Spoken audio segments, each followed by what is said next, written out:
ഇനിയുള്ള കാര്യം നിങ്ങളോട് പറയാനുള്ളതാണ് പ്രധാനമായിട്ട്. അത് ക്ഷമയോടെ നിങ്ങൾ കേൾക്കണമെന്നാണ് എനിക്ക് അഭ്യർത്ഥിക്കാനുള്ളത്. കാരണം മാധ്യമങ്ങളുടെ രീതി എങ്ങനെ വരുന്നു എന്നുള്ളത് പൊതുവെ പരിശോധിക്കപ്പെടേണ്ട ഒരു ഘട്ടമായിരിക്കുകയാണ്.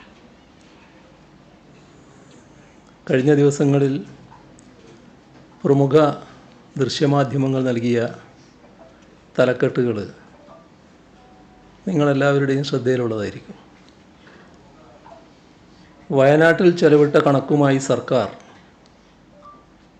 ക്യാമ്പിലുള്ളവർക്ക് വസ്ത്രം വാങ്ങിച്ചതിന് 11 കോടി,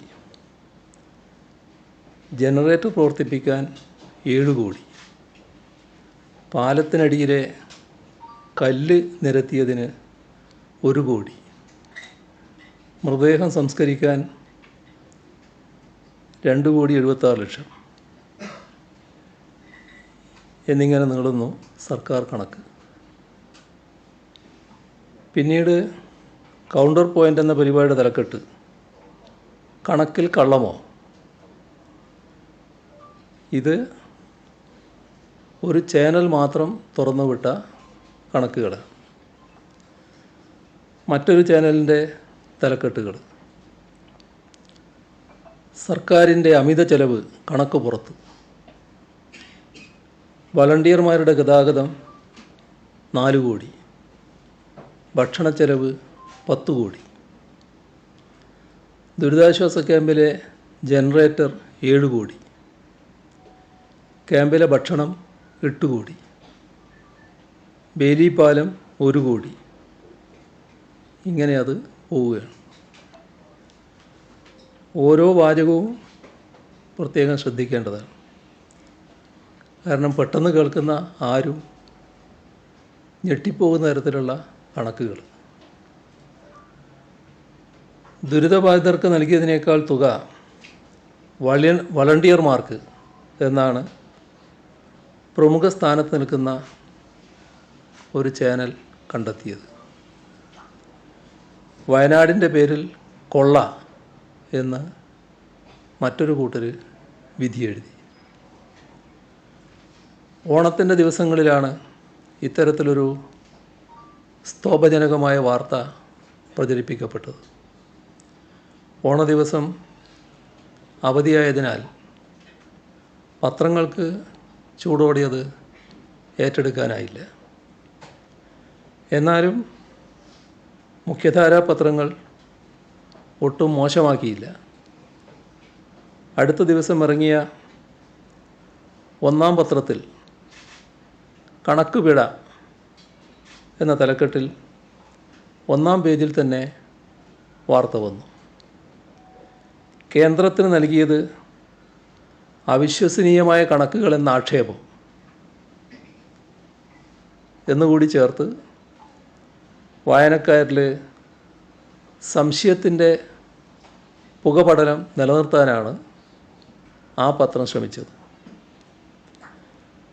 കണക്കുകൾ വിവാദമായത് സംസ്ഥാന സർക്കാരിന് മറ്റൊരു തലവേദന എന്നെഴുതി അവരാശ്വാസം കണ്ടെത്തുകയും ചെയ്തു.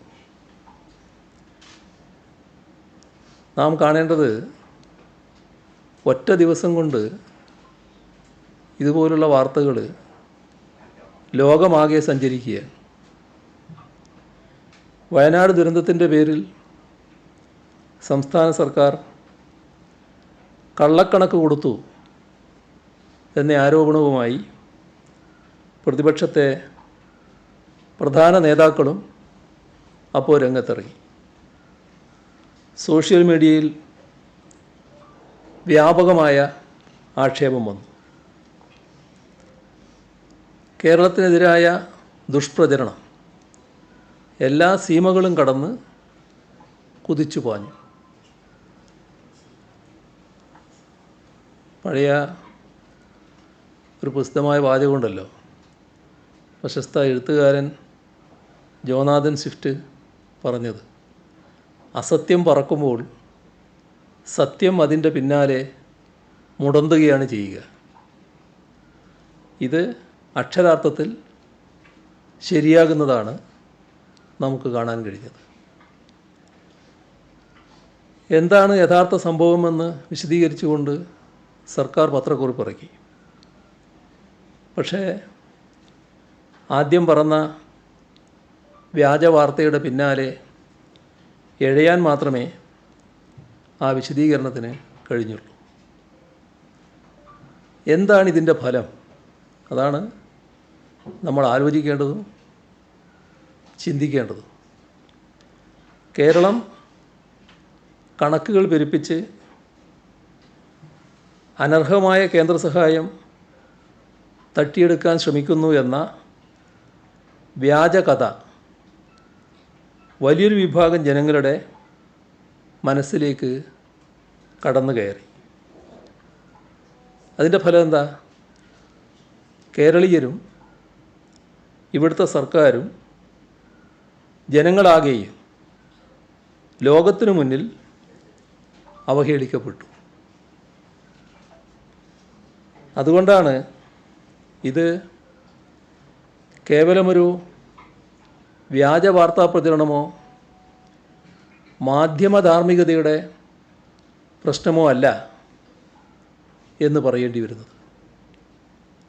വ്യാജവാർത്തകളുടെ വലിയ പ്രശ്നം നുണകളല്ല, ആ നുണകളുടെ പിന്നിലുള്ള അജണ്ടയാണ്. ആ അജണ്ട നാടിനും നാട്ടിലെ ജനങ്ങൾക്കുമെതിരായുള്ളതാണ്. രാജ്യവും ലോകമാകെയും പ്രകീർത്തിക്കും വിധമാണ് വയനാട്ടിൽ രക്ഷാപ്രവർത്തനം നടത്താൻ നമുക്ക് കഴിഞ്ഞത്. വയനാട് ഉരുൾപൊട്ടൽ ദുരന്തത്തിൽ ഇരയായവർക്കും മരണപ്പെട്ടവരുടെ ആശ്രിതർക്കും എല്ലാ തരത്തിലുള്ള സഹായവും സർക്കാർ ചെയ്തു വരികയുമാണ്. ഇതിനോടകം ദുരന്തത്തിൽ മരണമടഞ്ഞവരുടെ ആശ്രിതരായ 131 കുടുംബങ്ങൾക്ക് 6 ലക്ഷം രൂപ വീതം നൽകി. SDRFൽ നിന്ന് 4 ലക്ഷം, CMDRFൽ നിന്ന് 2 ലക്ഷം വീതമാണ് നൽകിയത്. ഇതിനായി SDRFൽ നിന്ന് 5,24 ലക്ഷം രൂപയും CMDRFൽ നിന്ന് 2,62 ലക്ഷം രൂപയും ചെലവഴിച്ചു. മരണപ്പെട്ട 173 പേരുടെ സംസ്കാര ചടങ്ങുകൾക്കായി കുടുംബങ്ങൾക്ക് 10,000 രൂപ വീതം നൽകി. ദുരന്തത്തിൽ ഗുരുതരമായി പരിക്കേറ്റ് ഒരാഴ്ചയിൽ കൂടുതൽ ആശുപത്രിവാസം ആവശ്യമായി വന്ന 26 പേർക്ക് 17,16,000 രൂപ സഹായമായി നൽകി. ഈ 17,16,000-ൽ 4,16,000 രൂപ SDRFൽ നിന്നുള്ളതാണ്. ബാക്കി 13 ലക്ഷം CMDRFൽ നിന്നുമാണ് അനുവദിച്ചത്. ദുരന്തത്തിൽ പരിക്കേറ്റ് ഒരാഴ്ചയിൽ താഴെ മാത്രം ആശുപത്രിയിൽ കഴിഞ്ഞ 8 പേർക്കായി SDRFൽ നിന്ന് 43,200 രൂപയും CMDRFൽ നിന്ന് 4 ലക്ഷം രൂപയും വീതം അനുവദിച്ചു. ആകെ 4,43,200 രൂപ ഈ ഇനത്തിന് ചെലവഴിച്ചു. ദുരന്തബാധിതരായ 1,013 കുടുംബങ്ങൾക്ക് അടിയന്തര ധനസഹായമായി 10,000 രൂപ വീതം നൽകുകയുണ്ടായി. SDRFൽ നിന്ന് 5,000 രൂപ, CMDRFൽ നിന്ന് 5,000 രൂപ. ഇങ്ങനെയാണത് നൽകിയത്. 1,01,30,000 രൂപ ഇതിനായി ചെലവഴിച്ചു. ദുരന്തബാധിത കുടുംബങ്ങളിലെ 1694 പേർക്ക് ഉപജീവന സഹായമായി ദിവസം 300 രൂപ വീതം നൽകി. 30 ദിവസത്തേക്ക് 1,52,46,000 രൂപ ഈ ഇനത്തിൽ നൽകിയിട്ടുണ്ട്. കിടപ്പ് രോഗികളായ 33 ഗുണഭോക്താക്കൾക്ക് മുഖ്യമന്ത്രിയുടെ ദുരിതാശ്വാസ നിധിയിൽ നിന്ന് പ്രത്യേക ധനസഹായമായി 2,97,000 രൂപ നൽകി. 722 കുടുംബങ്ങൾക്ക് പ്രതിമാസ വാടക 6,000 രൂപ വീതം നൽകി. ആദ്യ മാസ വാടക ഇതുവരെ ഈ ഇനത്തിൽ 24,95,800 രൂപ ചെലവഴിച്ചു. വ്യത്യസ്ത ദിവസങ്ങളിൽ വാടക വീടുകളിലേക്ക് ആളുകൾ മാറിയിരുന്നു. അതുകൊണ്ട് ആദ്യ മാസത്തിൽ ദിവസം 200 രൂപ എന്ന കണക്കിനാണ് വാടക നൽകിയത്. 6,000 രൂപയാണ് മാസത്തിൽ വരികയെങ്കിലും ആദ്യത്തെ ആ മാസം മുഴുവനായിട്ടില്ലാത്തതുകൊണ്ട് ആ ദിവസം കണക്കാക്കി 200 രൂപ വീതമുള്ള വാടകയാണ് നൽകിയത്. 649 കുടുംബങ്ങൾക്ക് ഫർണിച്ചർ ഉൾപ്പെടെയുള്ള ബാക്ക് ടു ഹോം കിറ്റുകൾ നൽകി. ഇതുകൂടാതെ ദുരിതാശ്വാസ ക്യാമ്പിലെ 794 കുടുംബങ്ങളെ 28 ദിവസം കൊണ്ട് താൽക്കാലികമായി പുനരധിവസിപ്പിക്കാനും കഴിഞ്ഞു. ഉരുൾപൊട്ടലിൽ തകർന്ന മുണ്ടക്കൈ സർക്കാർ LP സ്കൂളും വെള്ളാർമല സർക്കാർ വൊക്കേഷണൽ ഹയർ സെക്കൻഡറി സ്കൂളും മേപ്പാടിയിൽ താൽക്കാലികമായി തുറന്നു. ദുരന്ത മേഖലയിലെ 607 വിദ്യാർത്ഥികളുടെ പഠനം പുനരാരംഭിച്ചു. ദുരന്തത്തിൻ്റെ 50-ാം ദിവസം തേയിലത്തോട്ടങ്ങളിൽ ജോലി പുനരാരംഭിച്ചു. 4 മന്ത്രിമാരടങ്ങുന്ന മന്ത്രിസഭാ ഉപസമിതി തുടക്കം മുതൽ ദുരന്ത മേഖല കേന്ദ്രീകരിച്ച് പ്രവർത്തിച്ചു. ഒരു മന്ത്രി മുഴുവൻ സമയവും 50-ാം ദിവസം വരെ അവിടെ മേൽനോട്ടം വഹിച്ചുണ്ടായി. ഒരു തരത്തിലുമുള്ള ആക്ഷേപങ്ങൾക്ക് ഇട നൽകാതെയാണ് ഈ പ്രവർത്തനങ്ങൾ നടന്നത്. അതിന് എല്ലാ ഭാഗത്തു നിന്നും സഹകരണവും പിന്തുണയും ലഭിക്കുകയുമുണ്ടായി. ആ പിന്തുണ എന്തോ ചെറിയൊരു അസ്വാരസ്യം ഉണ്ടാക്കിയെന്നാണ് സംശയിക്കുന്നത്. ആ പിന്തുണയും അതുപോലെ തന്നെ ലഭിച്ചുകൊണ്ടിരിക്കുന്ന സഹായവും ഇപ്പോൾ പിന്തുണ തകർക്കുക, സഹായം തടയുക, ഈ അജണ്ടയാണ് ഇപ്പോൾ പുറത്തു വന്ന വ്യാജ വാർത്തയ്ക്ക് പിന്നിൽ പ്രവർത്തിച്ചത് എന്ന് വേണം കരുതാൻ. ദുരിതാശ്വാസ നിധിയിലേക്ക് കൈയയച്ച് സാധാരണ ജനങ്ങൾ സംഭാവന നൽകുകയാണ്.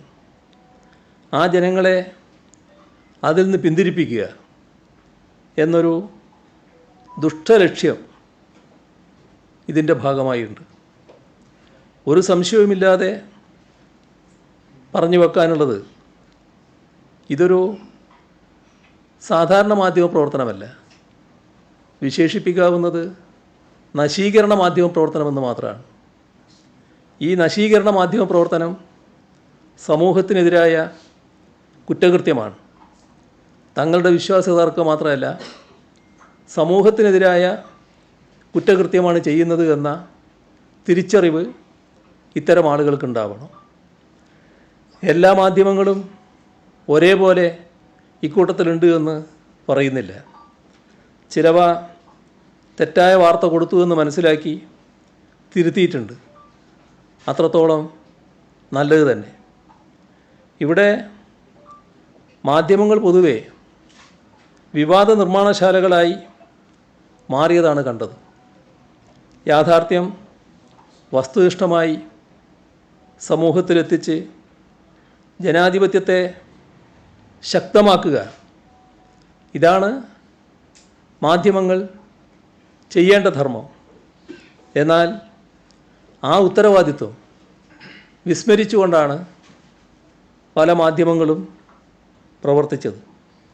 അതിനു പകരം വിവാദങ്ങൾ സൃഷ്ടിക്കുക, ജനങ്ങളെ തെറ്റിദ്ധരിപ്പിച്ച് കച്ചവട രാഷ്ട്രീയ അജണ്ടകൾ നടപ്പിലാക്കുക എന്ന നിലയിലേക്ക് അധപ്പതിക്കുന്ന അവസ്ഥ വന്നിരിക്കുന്നുവെന്ന് തിരിച്ചറിയാൻ നമുക്ക് കഴിയണം. എന്താണ് സംഭവിച്ചത് എന്ന് വിശദമായി തന്നെ പരിശോധിക്കേണ്ടതുണ്ട്. കേരളത്തിൻ്റെ ചരിത്രത്തിൽ താരതമ്യമില്ലാത്ത ദുരന്തമാണ് മേപ്പാടിയിലുണ്ടായത്. ദുരന്ത നിവാരണത്തിന് അടിയന്തര ധനസഹായം അനുവദിക്കുന്നതിനായി കേന്ദ്ര സർക്കാരിന് സംസ്ഥാനം മെമ്മോറാണ്ടം സമർപ്പിച്ചു. ആ മെമ്മോറാണ്ടത്തിലെ കണക്കുകൾ ചെലവിൻ്റെ കണക്കായി വ്യാഖ്യാനിച്ചാണ് വ്യാജ വാർത്ത ഉണ്ടാക്കിയത്. ഏത് വിധേനയും സംസ്ഥാന സർക്കാരിനെ അപകീർത്തിപ്പെടുത്തുക എന്ന ലക്ഷ്യം നേടുന്ന ത്വരയിൽ ദുരന്തത്തിൻ്റെ ഇരകളായ മനുഷ്യരെയാണ് ദ്രോഹിച്ചിരിക്കുന്നത് എന്ന് മനസ്സിലാക്കാനാവണം. ദുരന്ത നിവാരണ സംവിധാനങ്ങളുടെയും ദുരിതാശ്വാസ നിധികളുടെയും വിശ്വാസ്യത തകർക്കുന്നതിനായി നടത്തുന്ന വ്യാജ പ്രചരണങ്ങൾ വലിയ പ്രത്യാഘാതങ്ങളാണ് സമൂഹത്തിലുണ്ടാക്കുക. ഒരു വാർത്ത ആർക്കെതിരെയാണോ റിപ്പോർട്ട് ചെയ്യുന്നത് അതിനു മുൻപ് അവരോട്, ബന്ധപ്പെട്ടവരോട് അതിൻ്റെ വിശദാംശങ്ങൾ അന്വേഷിക്കുക എന്ന അടിസ്ഥാന മാധ്യമധർമ്മം പാലിക്കാതെയാണ് ഇത്രയും പ്രധാനപ്പെട്ട ഒരു വിഷയത്തിലുള്ള വാർത്ത പ്രക്ഷേപണം ചെയ്തത്. ബഹുമാനപ്പെട്ട ഹൈക്കോടതി മുൻപാകെയുള്ള മെമ്മോറാണ്ടത്തിലെ ഹൈക്കോടതി മുൻപാകെ സമർപ്പിച്ചതാണത്. ആ മെമ്മോറാണ്ടത്തിലെ വസ്തുതകൾ സ്വയം മനസ്സിലാക്കാൻ കഴിയാത്തവരുണ്ടാകാം. അങ്ങനെയുള്ളവരുണ്ടെങ്കിൽ അതിനാവശ്യമായ വൈദഗ്ധ്യമുള്ളവരോട് ചോദിച്ച് തിരിച്ചറിയാനുള്ള സത്യസന്ധത കാണിക്കണ്ടേ? ആ സത്യസന്ധത ഇവിടെ കാണിക്കാൻ തയ്യാറായില്ല എന്നതാണ് നാം കാണേണ്ടത്. കേന്ദ്ര സർക്കാർ പുറപ്പെടുവിച്ച മാനദണ്ഡങ്ങൾ കൃത്യമായി പാലിച്ചുകൊണ്ട് തയ്യാറാക്കിയ മെമ്മോറാണ്ടമാണ് കേരളം നൽകിയത്. അതിനെ ദുർവ്യാഖ്യാനം ചെയ്ത് ധൂർത്തും അഴിമതിയുമാണെന്ന് ജനങ്ങളെ തെറ്റിദ്ധരിപ്പിച്ച് സർക്കാരിനെതിരെ തിരിക്കാനാണ് വ്യാജ വാർത്തക്കാർ ആഗ്രഹിച്ചത്. ഒരു കുടുംബത്തിൻ്റെ വരവ് ചെലവ് കണക്കുകൾ തയ്യാറാക്കുന്നത്ര ലളിത യുക്തിയിലാണ് ഒരു മഹാദുരന്തത്തിൻ്റെ മെമ്മോറാണ്ടത്തെ അവലോകനം ചെയ്തത്. സംസ്ഥാന ദുരന്ത പ്രതികരണ നിധിയുടെ മാനദണ്ഡങ്ങൾക്കനുസൃതമായി മാത്രമേ മെമ്മോറാണ്ടം വഴി ധനസഹായം ചോദിക്കാൻ സാധിക്കൂ. അത് അറിയാത്തവരല്ല കേരളത്തിലെ മാധ്യമങ്ങൾ. 2012 മുതൽ 2019 വരെ വിവിധ സർക്കാരുകൾ പല ദുരന്തഘട്ടങ്ങളിൽ തയ്യാറാക്കി കേന്ദ്ര സർക്കാരിന് സമർപ്പിച്ച മെമ്മോറാണ്ടങ്ങൾ സംസ്ഥാന ദുരന്ത നിവാരണ അതോറിറ്റിയുടെ വെബ്സൈറ്റിലുണ്ട്. അത് ഒറ്റ ക്ലിക്ക് അകലെ എല്ലാവർക്കും ലഭ്യവുമാണ്. 2012 മുതൽ 2016 വരെയുള്ള UDF സർക്കാരുകളുടെ കാലത്ത് സമർപ്പിച്ച മെമ്മോറാണ്ടങ്ങൾ ധൂർത്തായോ പെരുപ്പിച്ച കണക്കായോ ഇന്ന് വരെ ആരെങ്കിലും പറയുന്നത് കേട്ടിട്ടുണ്ടോ?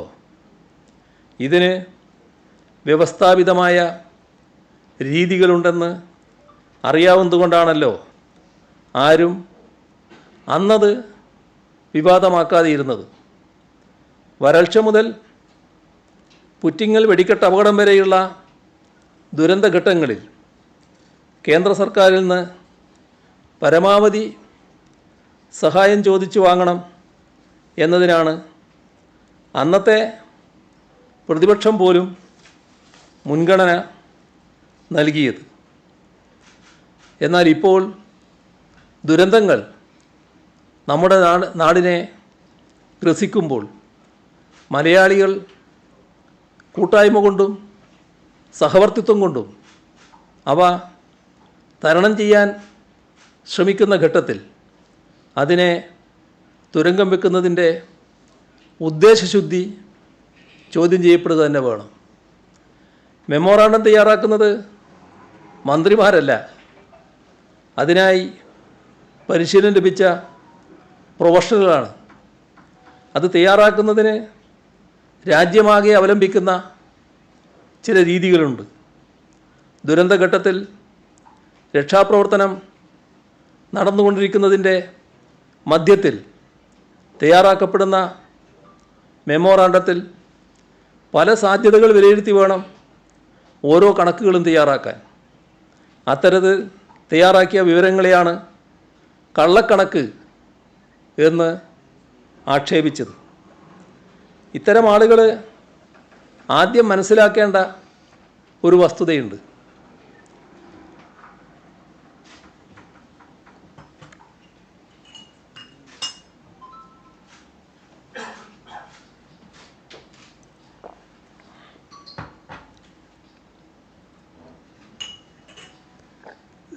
SDRFൻ്റെ വളരെ ഇടുങ്ങിയ മാനദണ്ഡങ്ങളാണ്. ആ മാനദണ്ഡങ്ങൾ പ്രകാരം 219 കോടി രൂപ മാത്രമാണ് സർക്കാരിന് മെമ്മോറാണ്ടത്തിലൂടെ ആവശ്യപ്പെടാൻ സാധിച്ചത്. എന്നാൽ മെമ്മോറാണ്ടം തയ്യാറാക്കുന്ന ഘട്ടത്തിൽ തന്നെ യഥാർത്ഥ നഷ്ടം 1200 കോടി രൂപയിലധികമാണെന്ന് കണക്കാക്കിയിരുന്നു. ഇത് മാത്രമല്ല, ആ ദുരന്ത മേഖലയെ പുനർനിർമ്മിക്കണം. അങ്ങനെ പുനർനിർമ്മിക്കാൻ 2200 കോടിയെങ്കിലും വേണ്ടിവരുമെന്നാണ് വിദഗ്ധരുടെ അഭിപ്രായം.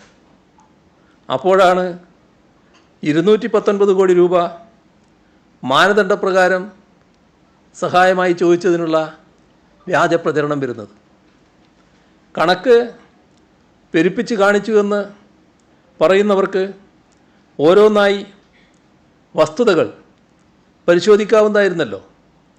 അതിന് SDRF മാനദണ്ഡങ്ങൾ എന്തൊക്കെ എന്ന കാര്യത്തിലും മെമ്മോറാണ്ടം തയ്യാറാക്കുന്നത് എങ്ങനെയെന്നതിലും പ്രാഥമിക ധാരണയുണ്ടായിരിക്കണം. ദേശീയ ദുരന്ത പ്രതികരണ നിധിയിൽ നിന്ന് ധനകാര്യ കമ്മീഷൻ നിശ്ചയിക്കുന്ന പ്രകാരം എല്ലാ സംസ്ഥാനങ്ങൾക്കും ഓരോ വർഷവും പണം നീക്കിവെക്കുന്നുണ്ട്. അതിനോടൊപ്പം സംസ്ഥാന വിഹിതം കൂടി ചേർത്താണ് സംസ്ഥാന ദുരന്ത പ്രതികരണ നിധി. ഇത് മറ്റ് പദ്ധതി വിഹിതങ്ങളെപ്പോലെയല്ല, ഉപയോഗിച്ചില്ലെങ്കിൽ ലാപ്സായി പോകില്ല, അടുത്ത വർഷങ്ങളിൽ ഉപയോഗിക്കാം. പക്ഷേ ഒരു പ്രത്യേകതയുണ്ട്. മാനദണ്ഡങ്ങൾക്ക് വിരുദ്ധമായി 1 രൂപ പോലും ചെലവഴിക്കാൻ സാധിക്കുകയില്ല. ഈ ഫണ്ടിൻ്റെ നിയന്ത്രണം പൂർണ്ണമായും സംസ്ഥാന ചീഫ് സെക്രട്ടറിയുടെ നേതൃത്വത്തിലുള്ള മുതിർന്ന 5 സെക്രട്ടറിമാരടങ്ങുന്ന സംസ്ഥാന എക്സിക്യൂട്ടീവ് കമ്മിറ്റിക്കാണ്. വാർഷികമായി ലഭിക്കുന്ന തുകയ്ക്ക് പുറമെ വലിയ ദുരന്തങ്ങളുണ്ടാകുമ്പോൾ അധിക ധനസഹായം ദേശീയ ദുരന്ത പ്രതികരണ നിധിയിൽ നിന്ന് ലഭ്യമാക്കാനാണ് നിർദ്ദിഷ്ട ഫോർമാറ്റിൽ മെമ്മോറാണ്ടം കേന്ദ്ര സർക്കാരിന് സമർപ്പിക്കേണ്ടത്. ഇത് ഉന്നതതല സംഘം പരിശോധിച്ച് വിലയിരുത്തിയാണ് അധിക സഹായം ലഭ്യമാക്കുക.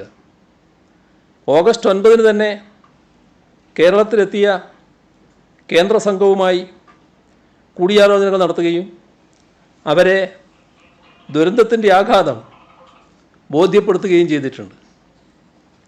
അവരുടെ നിർദ്ദേശം കൂടി പരിഗണിച്ചാണ് ഓഗസ്റ്റ് 17 കേരളം മെമ്മോറാണ്ടം തയ്യാറാക്കി സമർപ്പിച്ചത്. ഓഗസ്റ്റ് 14 വരെ ലഭ്യമായ കണക്കുകളാണ് പ്രസ്തുത മെമ്മോറാണ്ടം തയ്യാറാക്കാൻ സംസ്ഥാന ദുരന്ത നിവാരണ അതോറിറ്റി ആശ്രയിച്ചത്. SDRF ചെലവഴിക്കാൻ കേന്ദ്ര സർക്കാർ പുറപ്പെടുവിച്ച മാനദണ്ഡങ്ങളുണ്ട്. ഇത് രണ്ട് തരത്തിലാണ് ചെലവഴിക്കാനാവുക. ഒന്ന്, മുൻകൂട്ടി നിശ്ചയിക്കപ്പെട്ട യൂണിറ്റ് കോസ്റ്റ് വെച്ചുകൊണ്ട്. മറ്റൊന്ന്, എത്രയാണോ യഥാർത്ഥ ചെലവ് അതിൻ്റെ ആക്ച്വൽസ്, അഥവാ അത് മുഴുവനായി തന്നെ.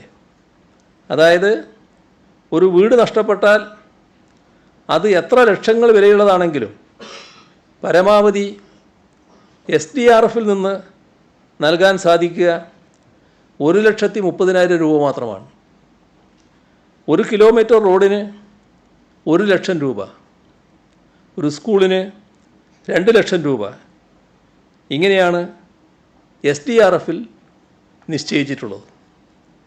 കേരളത്തിൻ്റെ സാഹചര്യം എല്ലാവർക്കും അറിയാമല്ലോ. ഇവ എത്രമാത്രം അപര്യാപ്തമാണ് എന്നതുകൂടി നാം മനസ്സിലാക്കേണ്ടതുണ്ട്. 1,30,000 രൂപ കൊണ്ട് ഒരു വീട് വെക്കാനാകുമോ? കേരളത്തിൽ ഒരു വീടിന് ഏറ്റവും ചുരുങ്ങിയത് 4 ലക്ഷം രൂപയാണ് സംസ്ഥാന സർക്കാർ നൽകി വരുന്നത്. SDRFന് പുറമെ ജനങ്ങൾ സംഭാവന നൽകിയ മുഖ്യമന്ത്രിയുടെ ദുരിതാശ്വാസ നിധി കൂടി ഉപയോഗിച്ചുകൊണ്ടാണ് ഈ തുക നൽകുന്നത്. കോടികൾ ചെലവാക്കി പണിത സ്കൂളുകളാണ് നമ്മുടെ നാട്ടിലുള്ളത്. അത് തകർന്നാൽ 2 ലക്ഷം രൂപ കൊണ്ട് അടിത്തറ പോലും കെട്ടാനാകില്ല. ഇങ്ങനെ തീർത്തും അപര്യാപ്തമായ തുക നിശ്ചയിക്കുന്ന മാനദണ്ഡങ്ങൾ ഒരു പരിധിവരെ സാധാരണഗതിയിൽ യോജിക്കാൻ കഴിയാത്തതാണ്. ആ മാനദണ്ഡപ്രകാരം ഒരു ദുരന്തഘട്ടത്തിൽ ആശ്വാസ പ്രവർത്തനങ്ങൾക്ക് നിസ്സാരമായ തുകയെ ലഭിക്കുകയുള്ളൂ എന്നത് തർക്കമില്ലാത്ത കാര്യമാണ്. എന്താ നമ്മുടെ അനുഭവം?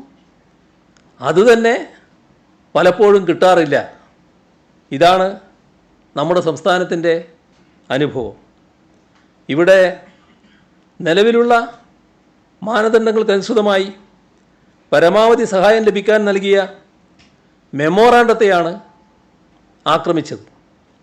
അതുപോലും കിട്ടരുത് എന്ന ദുഷ്ടലക്ഷ്യത്തോടെ നടത്തിയ ഈ പ്രചാരണം വയനാട്ടിലെ ദുരിതബാധിതർക്കെതിരെ കടന്നാക്രമണമായി മാത്രമേ കണക്കാക്കാനാവുകയുള്ളൂ. ഇനി മറ്റ് ചില ഹെഡുകൾ. അവയിൽ SDRFൽ ചിലവായ മുഴുവൻ തുകയും അനുവദിക്കാൻ സാധിക്കും. രക്ഷാപ്രവർത്തനം, ക്യാമ്പ് മാനേജ്മെൻറ്റ്, ദുരന്ത അവശിഷ്ടങ്ങൾ മാറ്റുന്നത്, കുടിവെള്ള വിതരണം തുടങ്ങിയവയാണ് ഇക്കൂട്ടത്തിൽപ്പെടുന്നത്. ഇതിൻ്റെയൊക്കെ ആകെ ചെലവ് എത്രയാണോ അത് മുഴുവൻ SDRFൽ നിന്ന് അനുവദിക്കേണ്ടതുണ്ട്. ഇതാണ് ആക്ച്വൽസ് എന്ന് മെമ്മോറാണ്ടത്തിൽ സൂചിപ്പിക്കുന്ന കാര്യം. എന്നാൽ മെമ്മോറാണ്ടത്തിലെ ഈ ആക്ച്വൽസ് കണ്ട് അത് ഇതിനോടകം ചെലവഴിച്ചു കഴിഞ്ഞ പണം ആണെന്നാണ് ദുർവ്യാഖ്യാനം ചെയ്ത് പ്രചരിപ്പിച്ചത്. മെമ്മോറാണ്ടം തയ്യാറാക്കുന്ന ഘട്ടത്തിൽ സംസ്ഥാന സർക്കാരിൻ്റെ മുന്നിൽ ഇവയുടെയൊന്നും ചെലവുകളുടെ യഥാർത്ഥ ബില്ലുകൾ ലഭ്യമായിട്ടില്ല. നടക്കുന്ന രക്ഷാപ്രവർത്തനവും അത് എത്ര നാൾ തുടരാൻ സാധ്യതയുണ്ട് എന്നതിൻ്റെയും അടിസ്ഥാനത്തിൽ ഒരു പ്രോജക്റ്റഡ് തുക തയ്യാറാക്കി സമർപ്പിക്കാനാണ് സാധിക്കുക. അത് ചിലപ്പോൾ കൂടുതലോ കുറവോ ആകാം.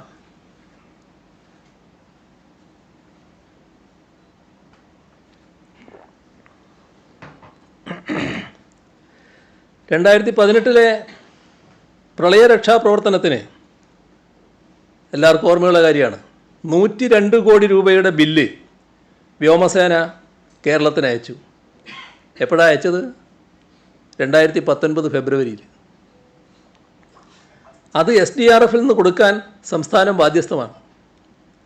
2018 നൽകിയ അരിയുടെ വില 205,81 ലക്ഷം രൂപ. ഈടാക്കാൻ കത്ത് നൽകിയതും 2019 അതും SDRFൽ നിന്ന് കൊടുക്കാൻ സംസ്ഥാനം ബാധ്യസ്ഥമാണ്. അതുപോലെ മേപ്പാടിയിലെ രക്ഷാപ്രവർത്തനവുമായി ബന്ധപ്പെട്ട് കേന്ദ്രസേനകൾക്കുണ്ടായ ചെലവുകൾ, അവരുപയോഗിച്ച അത്യാധുനിക ഉപകരണങ്ങൾക്കും സംവിധാനങ്ങൾക്കും ഉൾപ്പെടെയുള്ള ചെലവുകൾ, ഇവയെല്ലാം ബില്ലുകളായി പിന്നീടാണ് വരിക. അപ്പോൾ അത് കൊടുക്കാൻ SDRFൽ പണം വേണം. അത് മുൻകൂട്ടി കണ്ടുകൊണ്ടാണ് മെമ്മോറാണ്ടം ഉണ്ടാക്കുക. ഇതൊന്നും മനക്കണക്ക് വെച്ച് ചെയ്യുന്നതല്ല. അതിനവലംബിക്കേണ്ട ശാസ്ത്രീയ രീതികളുണ്ട്. വിവിധ സാഹചര്യങ്ങൾ സിമുലേറ്റ് ചെയ്ത് വേണം അതിൻ്റെ പരമാവധിയിലേക്ക് എത്തിപ്പെടാൻ.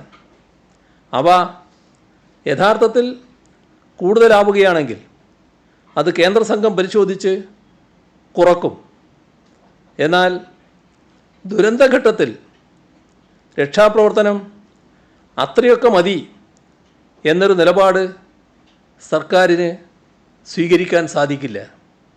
അതുകൊണ്ട് തന്നെ മെമ്മോറാണ്ടത്തിൽ ഒരിടത്തും പെരുപ്പിച്ച് കാട്ടിയ കണക്കുകളല്ല, സംസ്ഥാനത്തിന് പരമാവധി സഹായം ലഭിക്കാൻ തയ്യാറാക്കിയതാണ്. SDRFലെ അനുവദനീയമായ ഓരോ ഹെഡുകളിലും നമ്മൾ ചെലവ് പ്രതീക്ഷിക്കുന്ന തുകയാണ് കണക്കാക്കിയിരിക്കുന്നത്. ഇത് കണക്കാക്കാനാണ് നിയതമായ രീതികളും മാനദണ്ഡങ്ങളുമുള്ളത്. ഉദാഹരണത്തിന് മൃതദേഹങ്ങൾ സംസ്കരിക്കാൻ വേണ്ട ചെലവ്, ഇത് കണക്കാക്കുമ്പോൾ അതിനാവശ്യമായ ഭൂമി വാങ്ങൽ, ആ ഭൂമി ഇതിനായി തയ്യാറാക്കൽ, അവിടെ കുഴികളെടുക്കാൻ ആവശ്യമായ യന്ത്രങ്ങളും സാമഗ്രികളും മനുഷ്യവിഭവവും ലഭ്യമാക്കൽ, ഓട്ടോപ്സി നടപടികൾക്ക് ആവശ്യമായ സംവിധാനങ്ങൾ സജ്ജീകരിക്കൽ, മൃതദേഹങ്ങൾ തിരിച്ചറിയുന്ന ഘട്ടത്തിൽ അവ മാർക്ക് ചെയ്യാൻ വേണ്ട സൗകര്യങ്ങളൊരുക്കൽ, ഇവ ട്രാൻസ്പോർട്ട് ചെയ്യൽ, ഇങ്ങനെയുള്ള ഘടകങ്ങളാകെ വിലയിരുത്തിക്കൊണ്ട് വേണം ചെലവ് കണക്കാക്കാൻ. വയനാട്ടിലെ കാര്യമാണെങ്കിൽ മെമ്മോറാണ്ടം തയ്യാറാക്കുന്ന ഘട്ടത്തിൽ 128 പേരെ ഇനിയും കണ്ടെത്താനുണ്ടെന്നുള്ള കാര്യം കൂടി മുൻകൂട്ടി കാണണം.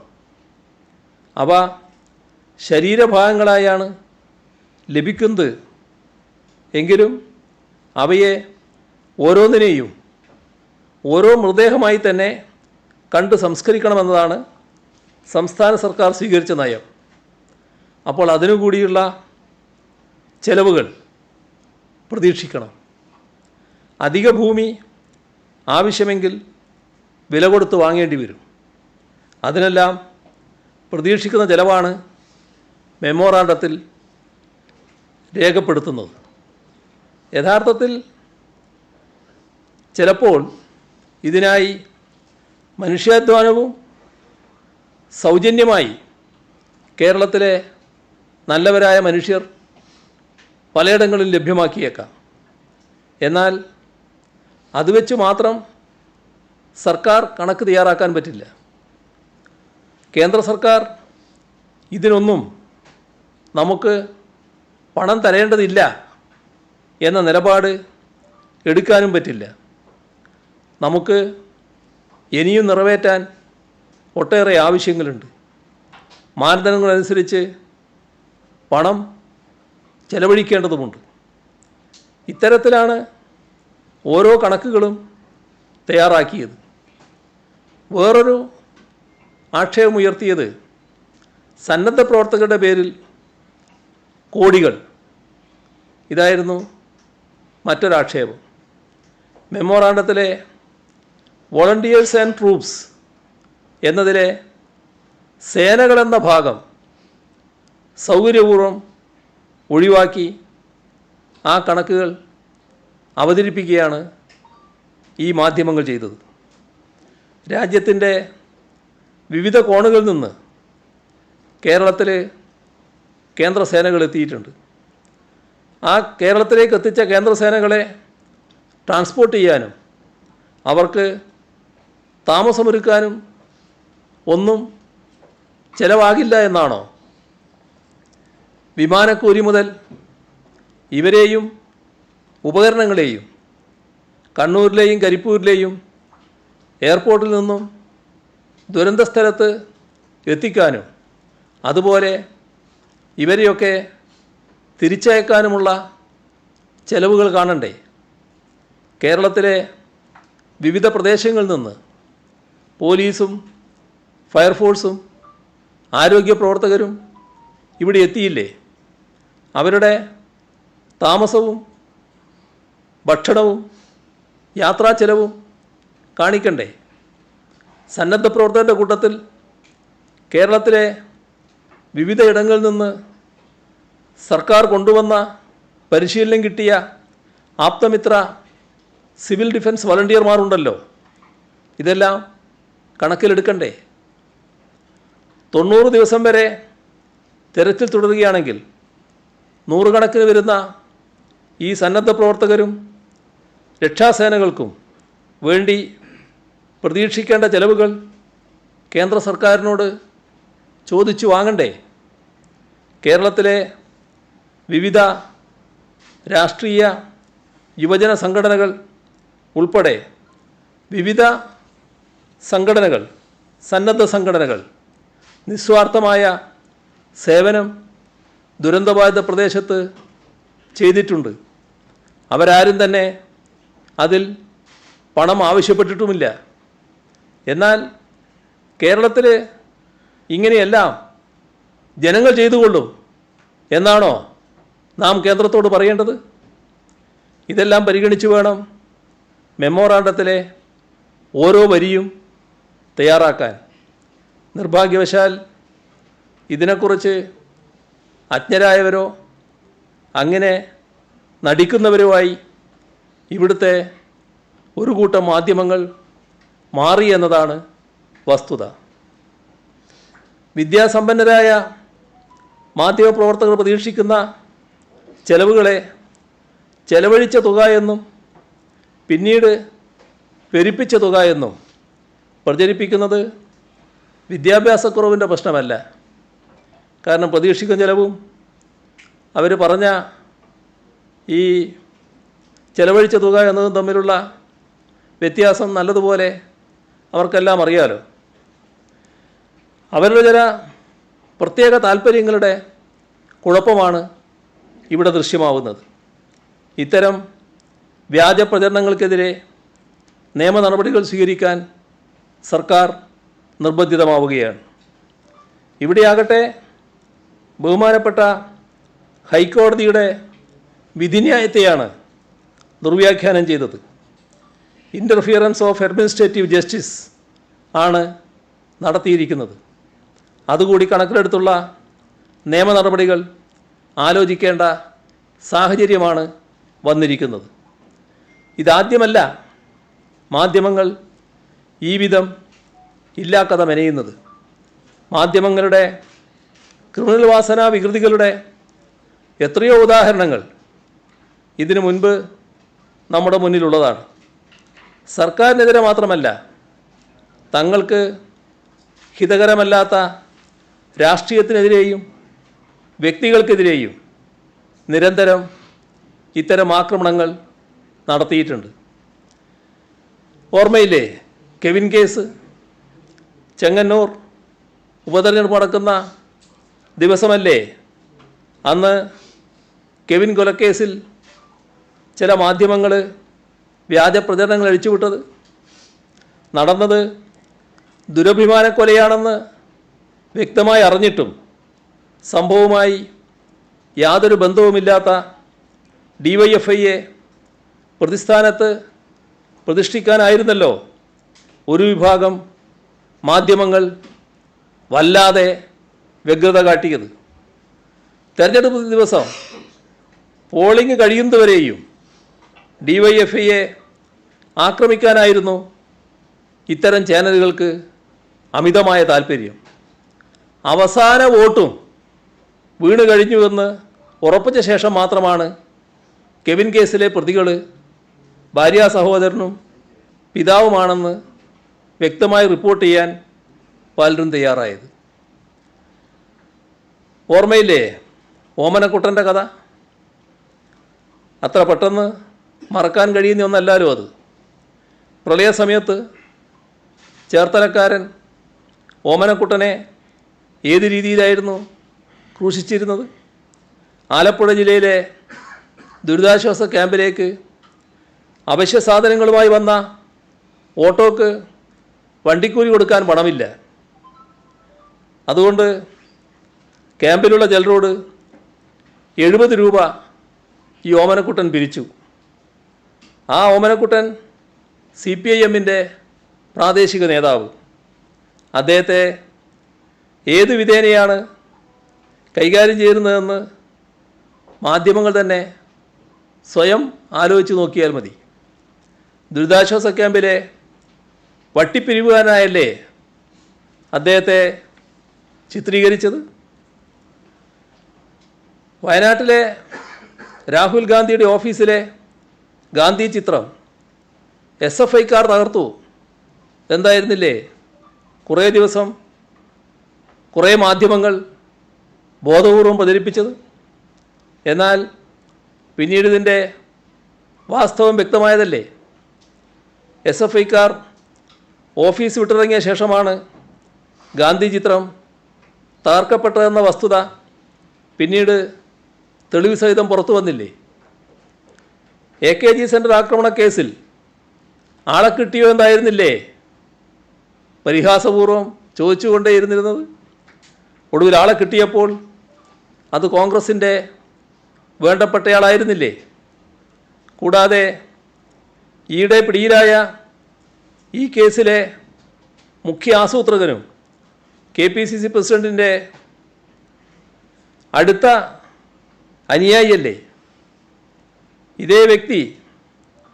നേരത്തെ കണ്ണൂർ തിരുവനന്തപുരം വിമാനത്തിലുണ്ടായ ആക്രമണ ശ്രമത്തിൽ അന്ന് വിമാനത്തിലുണ്ടാവുകയും അതിൻ്റെ ആസൂത്രണമടക്കം നടത്തുകയും ചെയ്തുവെന്ന് പിന്നീട് പുറത്തു വരികയും ചെയ്തില്ലേ. ന്യൂയോർക്കിലെ ലോ കേരള സഭ മേഖലാ സമ്മേളനം, അതിനെപ്പറ്റി എങ്ങനെയായിരുന്നു വാർത്ത? താരദിശ മോഡലിൽ പിരിവ് എന്നല്ലേ വാർത്ത ചമച്ചത്? ലോ കേരള സഭയിൽ മുഖ്യമന്ത്രിക്കൊപ്പം ഇരിക്കാൻ 82 ലക്ഷം രൂപ ഫീസ് എന്നായിരുന്നു ആ ഘട്ടത്തിൽ കൊടുത്ത തലക്കെട്ട്. ന്യൂയോർക്കിലെ സമ്മേളന നടത്തിപ്പിന് സംഘാടകർ സ്പോൺസർഷിപ്പിൻ്റെ വഴി തേടിയതിനെ മുഖ്യമന്ത്രിക്കൊപ്പം ഇരിക്കാൻ പണം പിരിക്കുന്നു എന്ന് കാട്ടിയല്ലേ വ്യാജ വാർത്ത നിർമ്മിച്ചത്? ഇത്തരം കാര്യത്തിലൊന്നും ഒരു ലജ്ജയില്ലാലോ. ഇങ്ങനത്തെ ഒരു വാർത്ത പൊളിഞ്ഞാൽ അടുത്ത വാർത്ത മെനയുന്നതിന് ഒരു ലജ്ജയുമില്ലാലോ. മാധ്യമപ്രവർത്തനത്തിൻ്റെ മാനം മാറുന്നു എന്നാണ് പുതിയ സംഭവങ്ങളിൽ നിന്ന് മനസ്സിലാക്കേണ്ടത്. നേരത്തെ ഉള്ളതിൽ നിന്ന് മാറുകയാണ്, അതിൻ്റെ മാനം മാറുകയാണ്. കേരളത്തെ തകർക്കുന്നതിനുള്ള നീക്കങ്ങൾക്ക് ചില മാധ്യമങ്ങൾ സ്വയം ആയുധമാവുകയാണ്. ഏത് കാര്യവും തെറ്റായ വാർത്ത നൽകി വഴിതിരിച്ചു വിടാനാണ് ശ്രമിക്കുന്നത്. സ്വീകരിക്കാൻ പാടില്ലാത്ത ഈ നില ജനങ്ങൾ സജീവമായി ചർച്ച ചെയ്യേണ്ടതുണ്ട്. എന്തുകൊണ്ടാണ് ഇത്രയും കാര്യങ്ങൾ വിശദീകരിക്കാൻ തയ്യാറാകേണ്ടി വന്നത്? വ്യക്തികളെ, രാഷ്ട്രീയ പാർട്ടികളെ ആക്രമിക്കുന്നതും സർക്കാരിനെ വിമർശിക്കുന്നതും മാധ്യമങ്ങളുടെ രീതിയാണ്. അതിൽ പുതുമ കാണുന്നില്ല. ഇവിടെ ഒരു നാടിനെ തന്നെയാണ് ആക്രമിക്കുന്നത്. സർക്കാരിനെതിരെയുള്ള വ്യാജ വാർത്തകളും വ്യാജ പ്രചാരണങ്ങളും മാത്രമല്ല, ജനങ്ങൾക്ക് വലിയ തോതിൽ ഉപകാരപ്രദമാകുന്ന മുഖ്യമന്ത്രിയുടെ ദുരിതാശ്വാസ നിധിയെ തകർക്കാനും ബോധപൂർവമായ ചില ശ്രമങ്ങൾ ഉണ്ടാകുന്നു. അത് പല രൂപത്തിൽ ഇപ്പോഴും തുടരുന്നു. എന്നാൽ ഇവരാലോചിക്കുന്നില്ല ഈ വ്യാജ പ്രചരണങ്ങൾ എത്ര പാവപ്പെട്ട മനുഷ്യരെയാണ് ബാധിക്കുന്നത് എന്ന്. മുഖ്യമന്ത്രിയുടെ ദുരിതാശ്വാസ നിധി ഇല്ലാതായാൽ ആയിരക്കണക്കിന് മനുഷ്യർക്കാണ് ചികിത്സാ സഹായം ലഭ്യമാകാതെ പോവുക. അതോടൊപ്പം വിവിധ ദുരിതങ്ങൾ നേരിട്ടവർക്കുള്ള അടിയന്തര സഹായങ്ങളും നിലച്ചു പോകും. അതുകൊണ്ട് അത്തരം പ്രചരണം നടത്തുന്നവർ ഈ ഹതഭാഗ്യരെ ഓർത്ത് അതിൽ നിന്ന് പിന്തിരിയണമെന്നാണ് അഭ്യർത്ഥിക്കാനുള്ളത്.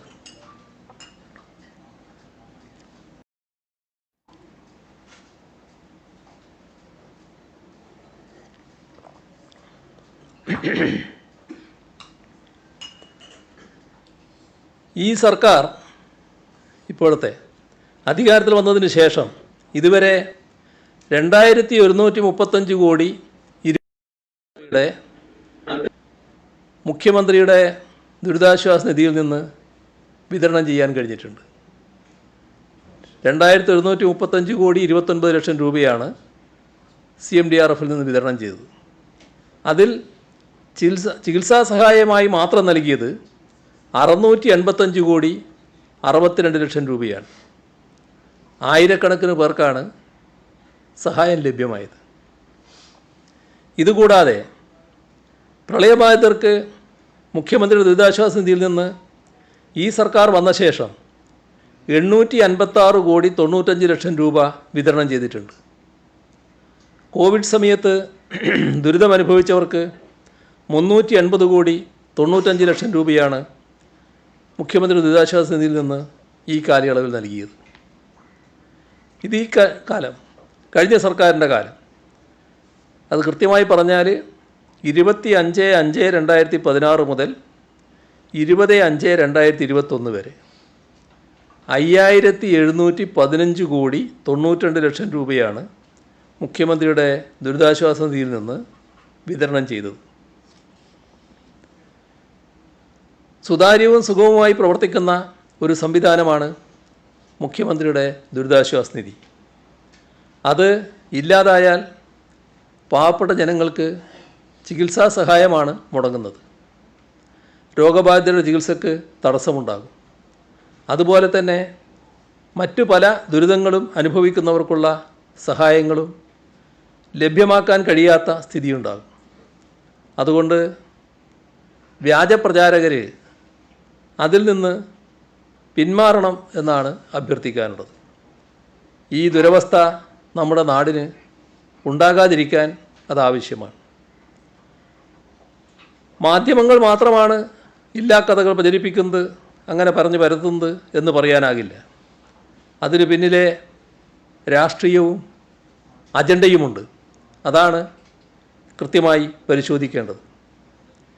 ഇപ്പോൾ പ്രളയത്തിൻ്റെ സമയം 2018 കോൺഗ്രസ് അനുകൂലികളായ സർക്കാർ ജീവനക്കാരുടെ സംഘടനകൾ സാലറി ചാലഞ്ചിനെതിരെ രംഗത്ത് വന്നു.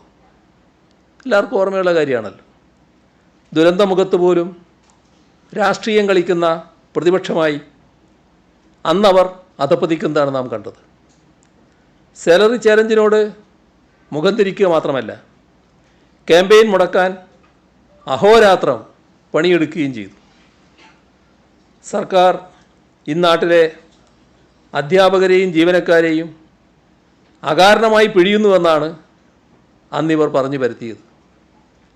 എന്നാൽ പ്രതിപക്ഷത്തിൻ്റെ ദുഷ്പ്രചാരണങ്ങളെ വകവെക്കാതെ തന്നെ നാടിൻ്റെ പുനർനിർമ്മാണത്തിൽ ബഹുഭൂരിപക്ഷം ജീവനക്കാരും പങ്കാളിയാകുന്ന കാഴ്ചയാണ് നാം കണ്ടത്. കൊറോണ കാലത്ത് മാനദണ്ഡം ലംഘിച്ച് ആളുകളെ പുറത്തിറങ്ങാൻ പ്രേരിപ്പിക്കുകയാണ് പ്രതിപക്ഷ നേതൃത്വം ചെയ്തത്. സമരകോലാഹലങ്ങൾ നടത്തി നാടിൻ്റെ കോവിഡ് പ്രതിരോധ പ്രവർത്തനങ്ങളെ താളം തെറ്റിക്കാൻ ശ്രമിച്ചു. വ്യാജ പ്രചരണങ്ങളുടെ പെരുമഴ അന്നവർ നടത്തുകയും ചെയ്തു. കോവിഡ് വിഷയത്തിലെ സാലറി ചാലഞ്ച് വഴി ധനമന്ത്രി ജീവനക്കാരെ ഭീഷണിപ്പെടുത്തുന്നുവെന്നാണ് അന്നത്തെ പ്രതിപക്ഷ നേതാവ് വിളിച്ചു പറഞ്ഞത്.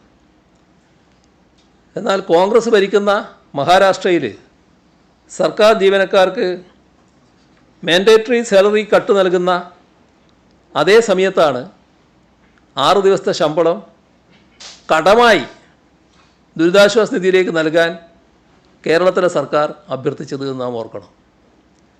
ലോകം മുഴുവൻ മഹാമാരി മരണം വിധിച്ച സമയമായിരുന്നു അത്. തൊഴിൽ നഷ്ടപ്പെട്ട് സകലരും വീട്ടിലടച്ചിരിക്കുന്നു.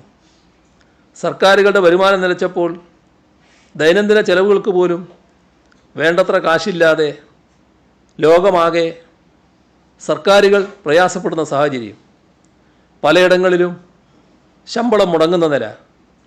എന്നാൽ കേരളത്തിൽ അതൊന്നും ഉണ്ടായില്ല. 6 ദിവസത്തെ ശമ്പളം കടം കൊടുക്കാൻ മാത്രമാണ് സർക്കാർ ജീവനക്കാരോട് സർക്കാർ അന്ന് അഭ്യർത്ഥിച്ചത്. സർക്കാരിൻ്റെ ഉത്തരവ് തെരുവിൽ കത്തിക്കുകയായിരുന്നില്ലേ കോൺഗ്രസ് അനുകൂല സർവീസ് സംഘടനകൾ ചെയ്തത്? ഇതിനും പുറമെ 6 ദിവസത്തെ ശമ്പളം കടം കൊടുക്കാൻ മനസ്സില്ലാതെ സർക്കാർ ഉത്തരവ് സ്റ്റേ ചെയ്യാൻ ഹർജിയുമായി ഹൈക്കോടതി മുൻപാകെ പോയതും ഓർമ്മയില്ലേ? ഇപ്പോൾ പെരുപ്പിച്ച കണക്ക് എന്നും വ്യാജ കണക്ക് എന്നും മറ്റുമുള്ള കഥകൾ പ്രചരിപ്പിക്കുന്നതും ഇതേ കൂട്ടരുണ്ട് എന്നത് നാം കാണണം. കേന്ദ്ര സർക്കാർ വയനാടിനായി ഇതുവരെ പ്രത്യേക സഹായമൊന്നും നൽകിയിട്ടില്ല. സംസ്ഥാനം നൽകിയ മെമ്മോറാണ്ടത്തിലെ എസ്റ്റിമേറ്റിനെ ചെലവാക്കിയ തുകയായി ദുർവ്യാഖ്യാനം ചെയ്ത നുണക്കഥകൾ പ്രചരിപ്പിക്കുന്നതിൽ കേന്ദ്ര ഭരണകക്ഷിയായ BJPയുടെ പ്രധാന നേതാക്കളും ഉണ്ട് എന്നത് നാം കാണുകയാണ്. ആ പരിഹാസ്യ സമീപനം നമ്മുടെ മാധ്യമങ്ങൾക്ക് വാർത്തയേയല്ല, അത് കാണുന്നുമില്ല, കേൾക്കുന്നുമില്ല.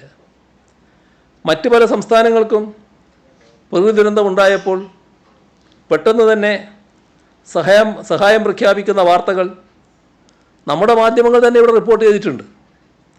കേരളത്തിന് അർഹമായ സഹായം എത്രയും വേഗം ലഭ്യമാക്കാനുള്ള ഇടപെടലാണ് നാടിനെയും ജനങ്ങളെയും സ്നേഹിക്കുന്ന എല്ലാവരിൽ നിന്നും പ്രതീക്ഷിക്കുക. മാധ്യമങ്ങൾ ആ ഉത്തരവാദിത്വം നിറവേറ്റാൻ തയ്യാറാകണം എന്നാണ് അഭ്യർത്ഥിക്കാനുള്ളത്. മുഖ്യധാരാ മാധ്യമങ്ങൾക്കുള്ള ഇടതുപക്ഷ വിരുദ്ധതയുടെ ആഴവും പരപ്പും എന്തെന്ന് കാട്ടിത്തരുന്ന കൃത്യമായ ഉദാഹരണമാണ് വയനാട് ദുരിതാശ്വാസത്തിൻ്റെ പേരിൽ കൊള്ള എന്ന ഏറ്റവും പുതിയ അസത്യപ്രചാരണം. ഒരു പകൽ മുഴുവൻ തങ്ങളാൽ കഴിയും വിധം നുണ പ്രചരിപ്പിച്ച ശേഷം തെറ്റുപറ്റിപ്പോയെന്ന ചിലരുടെ പരിവേദനങ്ങളും പിന്നീട് കേൾക്കുകയുണ്ടായി. തെറ്റിദ്ധരിപ്പിച്ച് വാർത്ത നൽകിയതിന് ശേഷം ആദ്യം തിരുത്തുകൊടുത്തത് തങ്ങളാണെന്ന് വരെ മേനി നടിക്കുന്ന അവസ്ഥയിലേക്ക് നമ്മുടെ മാധ്യമലോകം എത്തുന്ന സ്ഥിതിയിലാണ് ഉള്ളത് എന്ന് നാം കാണണം. മത്സരമുണ്ട്, ചാനലുകളുടെ മത്സരമുണ്ട്. ആ കിടമത്സരത്തിൽ വ്യാജ വാർത്തകളുടെയും അജണ്ട വെച്ചുള്ള അസത്യപ്രചരണങ്ങളുടെയും കുത്തൊഴുക്കാണ് നടക്കുന്നത്. സാമാന്യ ഭാഷാശേഷിയുള്ളവർക്ക് പോലും മനസ്സിലാവുന്നൊരു കാര്യം മനഃപൂർവ്വം തെറ്റായി വ്യാഖ്യാനിച്ച് സർക്കാരിനെ പഴിചാരാൻ ഉപയോഗിക്കുകയായിരുന്നു എന്നത് വയനാടിൻ്റെ കാര്യത്തിൽ വ്യക്തമാണ്. ദുരന്താനന്തരം ലഭിക്കേണ്ടുന്ന കേന്ദ്ര സഹായം മുടക്കാനുള്ള കൊട്ടേഷനാണോ ഇക്കൂട്ടർ ഏറ്റെടുത്തതെന്ന സംശയം സമൂഹത്തിൽ നിലനിൽക്കുന്നു. ഉണ്ടായ ദുരന്തത്തിൽ നിന്നും നാടിനിയും കരകയറിയിട്ടില്ല.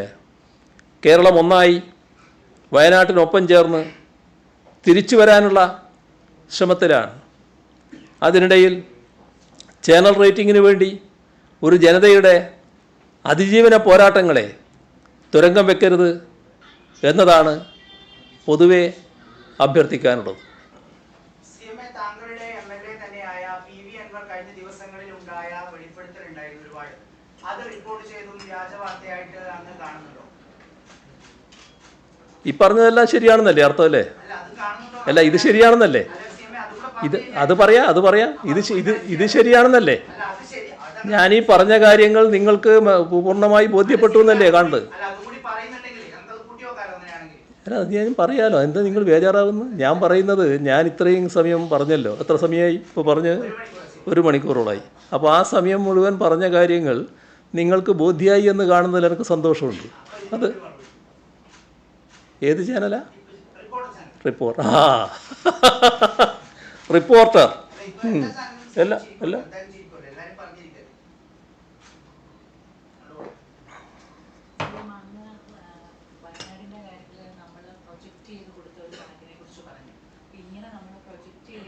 പ്രതീക്ഷിക്കുന്ന കണക്കുകൾ കൊടുക്കുമ്പോഴും ഇപ്പോൾ 1000 കോടി ചോദിക്കുമ്പോൾ 200 കോടി മാത്രം കേന്ദ്രത്തിൽ നിന്ന് ധനസഹായം കിട്ടുന്ന ഒരു അവസ്ഥ ഉണ്ടല്ലോ. ഇതിനു മുമ്പുള്ള പ്രകൃതി ദുരന്തങ്ങൾ ഉണ്ടായപ്പോഴും കേരളം ആവശ്യപ്പെട്ടതിൻ്റെ 3/1 4/1 തുക മാത്രം നൽകുന്ന ഒരു രീതി.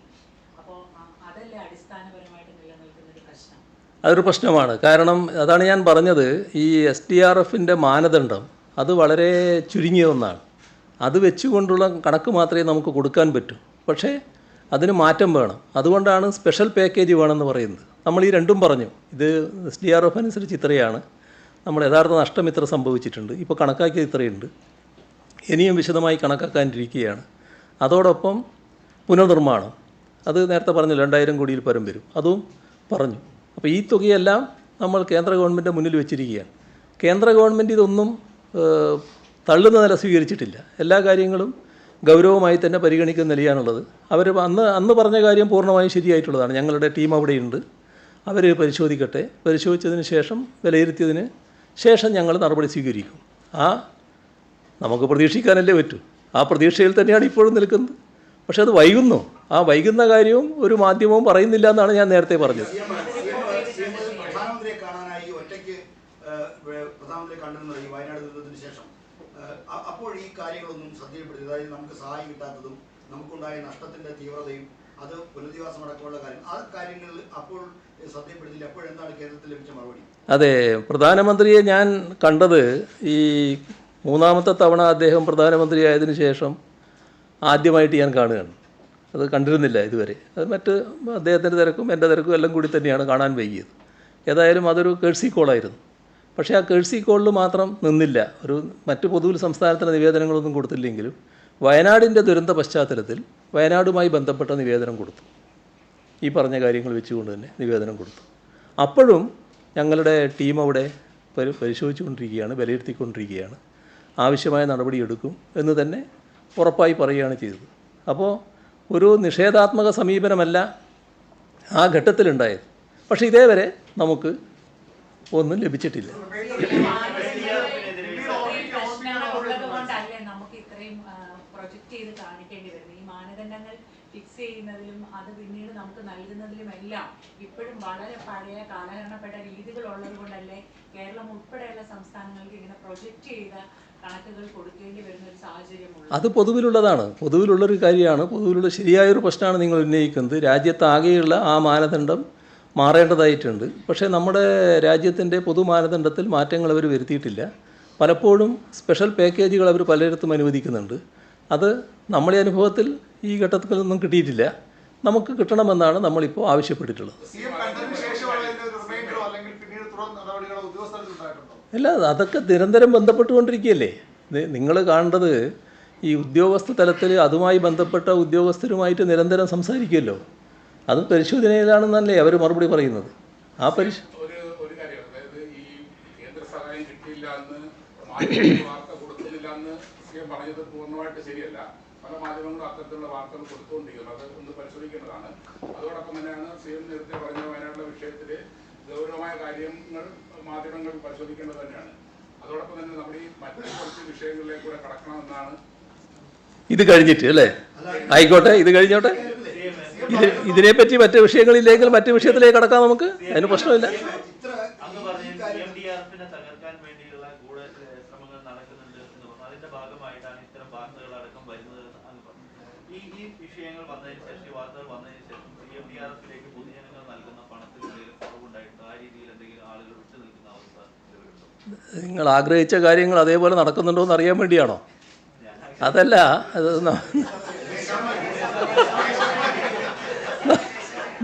അല്ല, പൊതുവിൽ മാധ്യമങ്ങളുടെ രീതിയാണല്ലോ ചോദിക്കുന്നത്. അപ്പോൾ നമ്മുടെ അനുഭവത്തിൽ ഈ നാട്ടുകാർ നല്ല രീതിയിൽ തന്നെ ഇതുമായി സഹകരിക്കുകയാണ്. നല്ല സഹകരണം പൊതുവേ ഉണ്ട്, അതിലൊരു പ്രശ്നവുമില്ല. നല്ല സഹകരണം തന്നെ പൊതുവേ ഉള്ള. ചെറിയ കുഞ്ഞുങ്ങളെ നമ്മൾ കാണണ്ടേ? യഥാർത്ഥത്തിൽ ഇളം മനസ്സിൽ കള്ളമില്ലല്ലോ. അവരുടെ സമ്പാദ്യം ചെറിയ കൊടുക്കുക, അതുമായിട്ട് വന്ന് അതാകെ തരികയല്ലേ. എത്ര കുട്ടികളാണ് അങ്ങനെ തയ്യാറാകുന്നത്? അപ്പോൾ നാടിൻ്റെ ഒരു പൊതുവായ വികാരമാണത് കാണിക്കുന്നത്. ചെറിയ കുഞ്ഞുങ്ങൾ മുതൽ സീനിയർ സിറ്റിസൺ വരെയുള്ളവർ അതിനങ്ങനെ സഹായിക്കാൻ തയ്യാറാകുന്ന കാഴ്ചയല്ലേ നമ്മൾ കാണുന്നത്.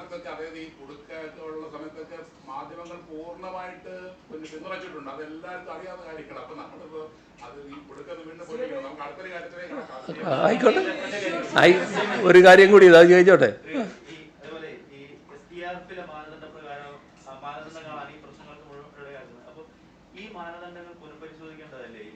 അല്ല, അതല്ലേ ഞാൻ പറഞ്ഞത്. അതാണ് ശരിയായ രീതിയിൽ നേരത്തെ ഇവർ ചൂണ്ടിക്കാണിച്ചത്. അത് പുനഃപരിശോധിക്കണം എന്ന് മാത്രമല്ല, ഇത് വളരെ അപര്യാപ്തമായിട്ടുള്ളൊരു കാര്യമാണ്. അത് തീർച്ചയായിട്ടും ശരിയായ പ്രശ്നമാണ്, പക്ഷേ പൊതുവിലെടുക്കേണ്ടതാണ്.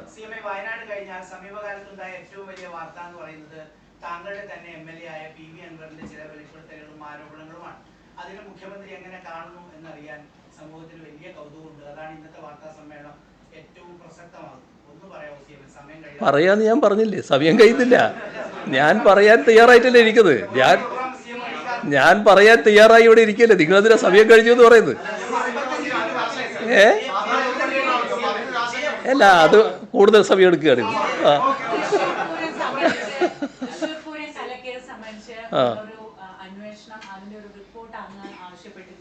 ഒരാഴ്ചക്കകം അത് ലഭ്യമാക്കാൻ നിർദ്ദേശിച്ചിരുന്നു എന്നാണ് അങ്ങ് പറഞ്ഞത്. അത് ലഭ്യമായിട്ടുണ്ട്. ഇപ്പോൾ 5 മാസങ്ങൾ കഴിഞ്ഞു. അതുപോലെ തന്നെ ഞങ്ങൾ ഒരു വിവരാവകാശ രേഖ കൊടുത്തതിന് അങ്ങനെ ഒരു അന്വേഷണം തന്നെ ഇല്ല എന്നുള്ളൊരു മറുപടി പോലീസ് ഹെഡ്ക്വാർട്ടേഴ്സിൽ നിന്ന് മനോരമ ന്യൂസിന് ലഭിക്കുകയും ചെയ്തു. അക്കാര്യം ഞങ്ങളുടെ ശ്രദ്ധയിൽ വന്നിട്ടുണ്ടോ? അതിലൊരു നടപടി ഇന്നലെ ആഭ്യന്തര വകുപ്പ് സ്വീകരിച്ചു. അപ്പോൾ യഥാർത്ഥത്തിൽ അതിലുള്ള സത്യം എന്താണ്? അതിൽ തൃശ്ശൂർ കാര്യം സംബന്ധിച്ച്, നമ്മുടെ പൂരം സംബന്ധിച്ചുള്ള കാര്യത്തിൽ നല്ല രീതിയിൽ തന്നെ പരിശോധന നടത്താൻ നേരത്തെ ചുമതലപ്പെടുത്തിയതാണ്. ആ പരിശോധന നടന്നുകൊണ്ടിരിക്കുന്നുണ്ട്. ഈ ഒരു റിപ്പോർട്ട് സാധാരണഗതിയിൽ ആ വസ്തുതകൾ അംഗീകരിക്കാത്ത റിപ്പോർട്ടുകളാണ് വന്നിട്ടുള്ളത്.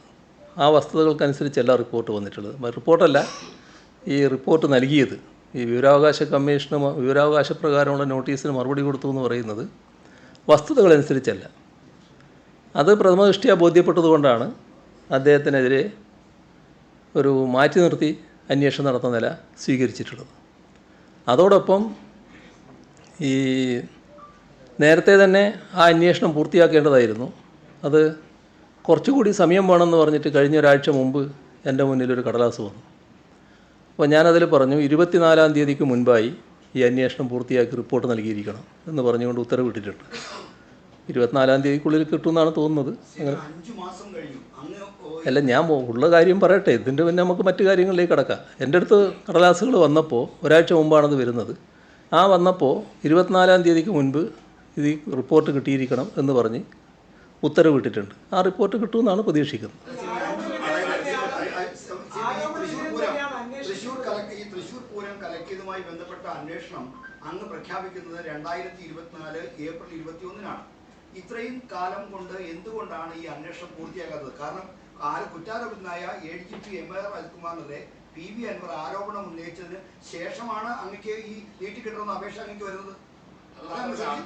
ഏപ്രിൽ തന്നെ മുഖ്യമന്ത്രി ഓഫീസ് ഇറക്കിയ വാർത്താക്കുറിപ്പിൽ ഒരാഴ്ചയ്ക്കകത്ത് അന്വേഷണം ഉണ്ടാവുന്ന ഒരു വാർത്താക്കുറിപ്പ് ഉണ്ടായിരുന്നു. അത് സ്വാഭാവികമായിട്ട് അത് വൈകുമ്പം മുഖ്യമന്ത്രി തന്നെ ഒരാഴ്ച ഒരു മാസമെങ്കിലും കഴിയുമ്പോൾ മുഖ്യമന്ത്രി അതിനെക്കുറിച്ച് തിരക്കേണ്ടതല്ലേ ഒരു ഏറ്റവും പ്രധാനപ്പെട്ട. അത് സാധാരണ നിലക്ക് ഇത്തരം കാര്യങ്ങൾ സ്വാഭാവികമായിട്ട് ചോദിക്കുമല്ലോ. എന്തുകൊണ്ട് റിപ്പോർട്ട് തരുന്നില്ല എന്ന് ചോദിക്കുമല്ലോ. മുഖ്യമന്ത്രിയുടെ ഓഫീസ് ഇടപെട്ടിട്ടുണ്ട്, ഒരു സംശയം അതിൽ വേണ്ട. അതാണ് ഞാൻ പറഞ്ഞത്, ആ ഇടപെട്ട കാര്യങ്ങളെല്ലാം അറിഞ്ഞിട്ടും ഈ തെറ്റായ വാർത്ത എന്തുകൊണ്ട് കൊടുത്തു, ഈ വിവരാവകാശത്തിന് തെറ്റായ മറുപടി എന്തുകൊണ്ട് കൊടുത്തു, അതാണ് അതിൽ പ്രശ്നമായിട്ട് വന്നത്. അതാണ് അദ്ദേഹത്തിൻ്റെ മേലെ നടപടിക്കും റെഡിയാക്കിയത്. യഥാർത്ഥ രീതിയിൽ എത്തുമോ? അങ്ങനെ ഒരു പ്രതിപക്ഷം അങ്ങനെ ഒരു വിമർശനം ഉയർത്തുന്നുണ്ടല്ലോ. ADGP അജിത് കുമാറിനെതിരെയാണ് ആരോപണങ്ങൾ ഉയർത്തുന്നത്. ആ ആരോപണ വിധേയനായ ഉദ്യോഗസ്ഥൻ തന്നെ ഈ തൃശ്ശൂർ പൂരം കലങ്ങിയതുമായി ബന്ധപ്പെട്ട വിഷയം അന്വേഷിച്ചാൽ മതിയോ? അന്വേഷണ ഉദ്യോഗസ്ഥനെ ഇപ്പോൾ മാറ്റിയിട്ടില്ല. അന്വേഷണ ഉദ്യോഗസ്ഥൻ അന്വേഷിക്കട്ടെ, അന്വേഷണ ഉത്തരവ് വരട്ടെ, അത് വരട്ടെ. ഈ ആരോപണം ഉന്നയിക്കുന്നത് വരെ അങ്ങയോട് ഈ പൂരം കലക്കലുമായി ബന്ധപ്പെട്ട അന്വേഷണത്തിന് സമയം വേണമെന്ന കാര്യം ADGP MR അജിത് കുമാർ ഉത്തരവാദിത്തപ്പെട്ട ഉദ്യോഗസ്ഥൻ ചോദിച്ചിട്ടില്ല. അപ്പോൾ ഈ ആരോപണം വന്ന ശേഷമാണ്, ഇത് പൊതുസമൂഹത്തിൽ ചർച്ചയായ ശേഷമാണ് അങ്ങോട്ട് ചോദിക്കുന്നത്. അതിൽ തന്നെ ഒരു അഗ്ലി ഹേസ്റ്റിൽ അതിനകത്ത്. അങ്ങനെയല്ലത് നിങ്ങൾ കാണേണ്ടത്.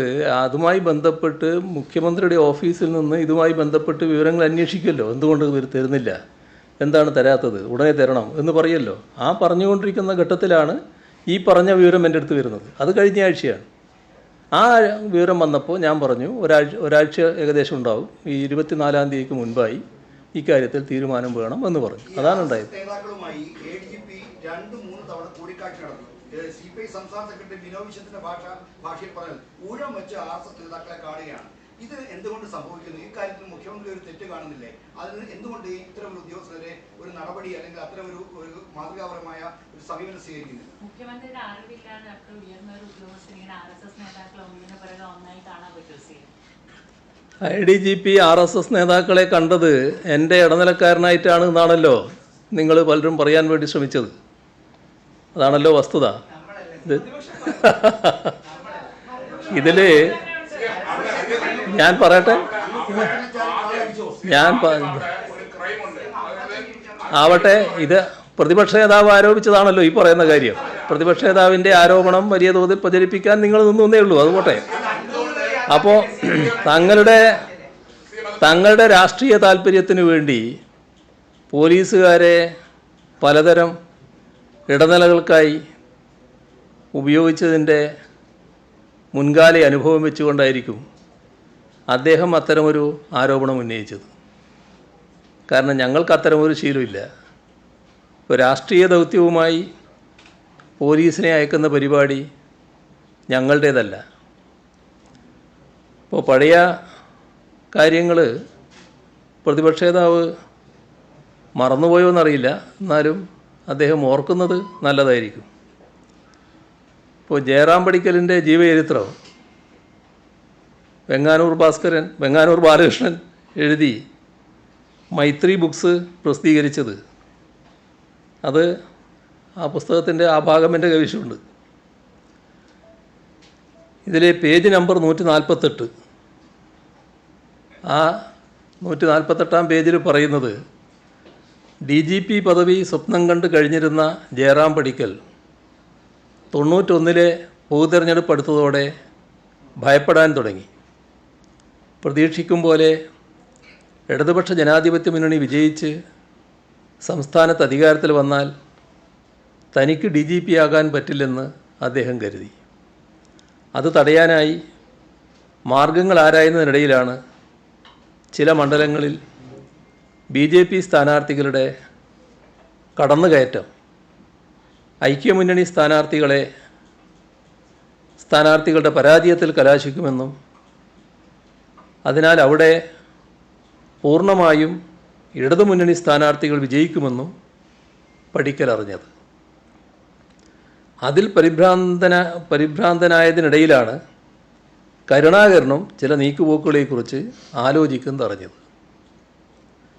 എന്തായിരുന്നു ആ നീക്കുപോക്കുകൾ? ഒന്ന് വിശദമാക്കാമോ? ചോദ്യം ഗ്രന്ഥകർത്താവായ വെങ്ങാനൂർ ബാലകൃഷ്ണനാണ്.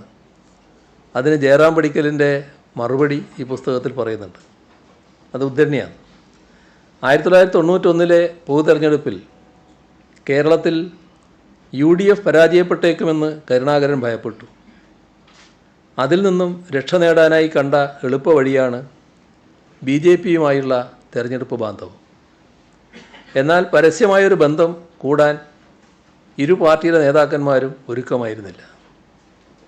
വടകര ബേപ്പൂർ ഫോർമുല എന്ന രഹസ്യപ്പേരിൽ അറിയപ്പെട്ട നീക്കമനുസരിച്ച് വടകര പാർലമെൻറ്റ് മണ്ഡലത്തിലും ബേപ്പൂർ, മഞ്ചേശ്വരം, തിരുവനന്തപുരം ഈസ്റ്റ് എന്നീ അസംബ്ലി മണ്ഡലങ്ങളിലും കോൺഗ്രസ്സുകാർ BJP സ്ഥാനാർത്ഥികൾക്ക് വോട്ട് ചെയ്യണമെന്നും മറ്റുള്ളിടങ്ങളിൽ BJPക്കാർ കോൺഗ്രസ് സ്ഥാനാർത്ഥികൾക്ക് വോട്ട് ചെയ്യണമെന്നും ധാരണയുണ്ടാക്കി. BJP ഒരു നിയമസഭാ മെമ്പറെങ്കിലും ഉണ്ടാക്കിയെടുക്കാൻ അത് ഉപകരിക്കുമെന്ന് വിചാരിച്ചു. ഇതിൻ്റെ ആദ്യവട്ടം ചർച്ചകൾ നടക്കുന്നത് എൻ്റെന്ന് വെച്ചാൽ എൻ്റേതല്ല കേട്ടോ, ജയറാം പടിക്കലിൻ്റെ സാന്നിധ്യത്തിലായിരുന്നു. ഈ തെരഞ്ഞെടുപ്പിൽ കോൺഗ്രസ് BJPയെ പിന്തുണക്കാൻ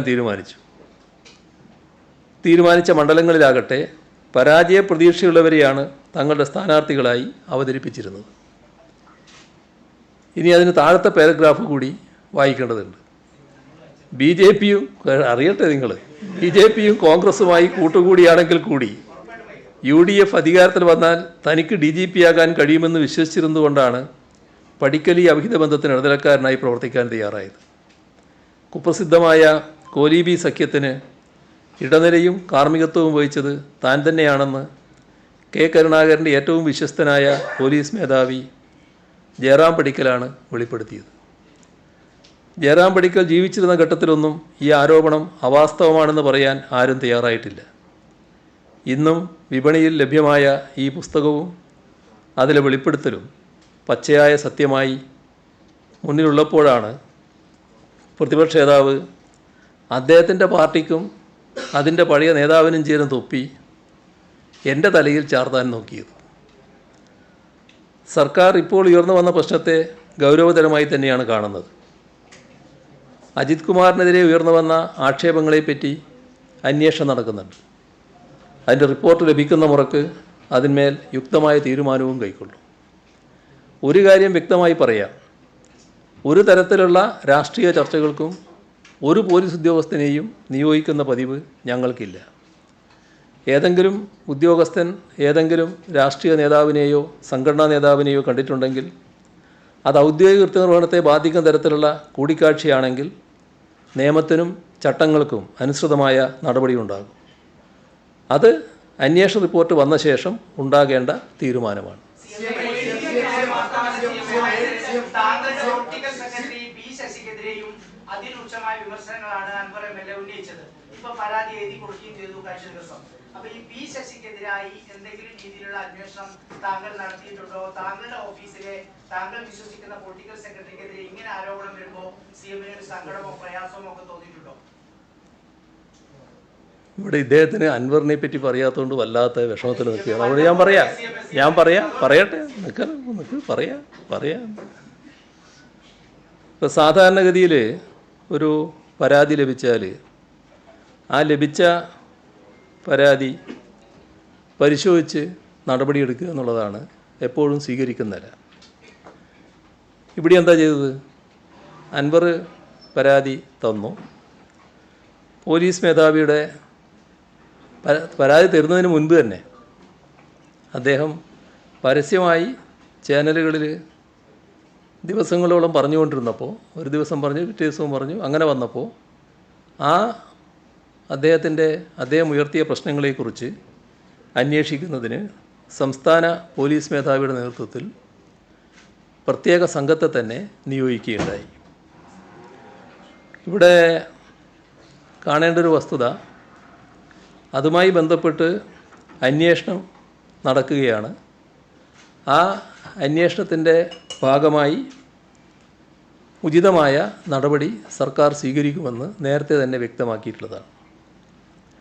ഒരു മുൻവിധിയോടെയും ഈ കാര്യത്തെ സമീപിക്കുന്നില്ല.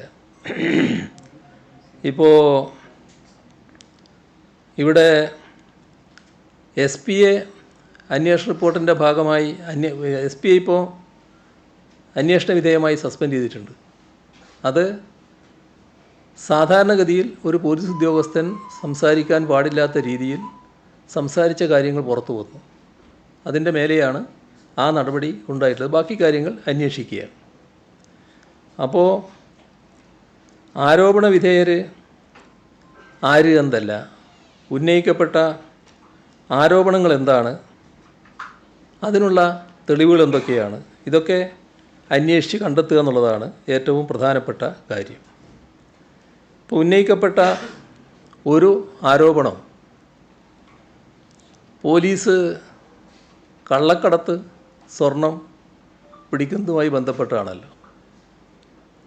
ഒരു ഗൗരവമായ ഒരു ആരോപണമായിട്ട് ഉയർന്നു വന്ന ഒന്നാണല്ലോ അത്. എൻ്റെ മെറിറ്റിലേക്കൊന്നും ഞാനിപ്പോൾ കടക്കുന്നില്ല, അത് അന്വേഷണം നടന്നിട്ട് തീരുമാനിക്കേണ്ട കാര്യമാണ്. എന്നാൽ ഒരു കാര്യം, നമ്മുടെ സംസ്ഥാനത്ത് പോലീസിന് നിർഭയമായും നീതിപൂർവമായും പ്രവർത്തിക്കാനും നിയമവിരുദ്ധ പ്രവർത്തികൾ തടയാനുമുള്ള സാഹചര്യം ഉറപ്പാക്കും. പോലീസിൻ്റെ ഭാഗത്തു നിന്ന് എന്തെങ്കിലും തെറ്റ് സംഭവിക്കുക എന്നത് ഉണ്ടാകാൻ പാടില്ലാത്തതാണ്. അങ്ങനെ തെറ്റ് സംഭവിച്ചെങ്കിൽ അതിൻ്റെ മേലെയുള്ള കർക്കശമായ നടപടിയിലേക്കും സർക്കാർ കടക്കും.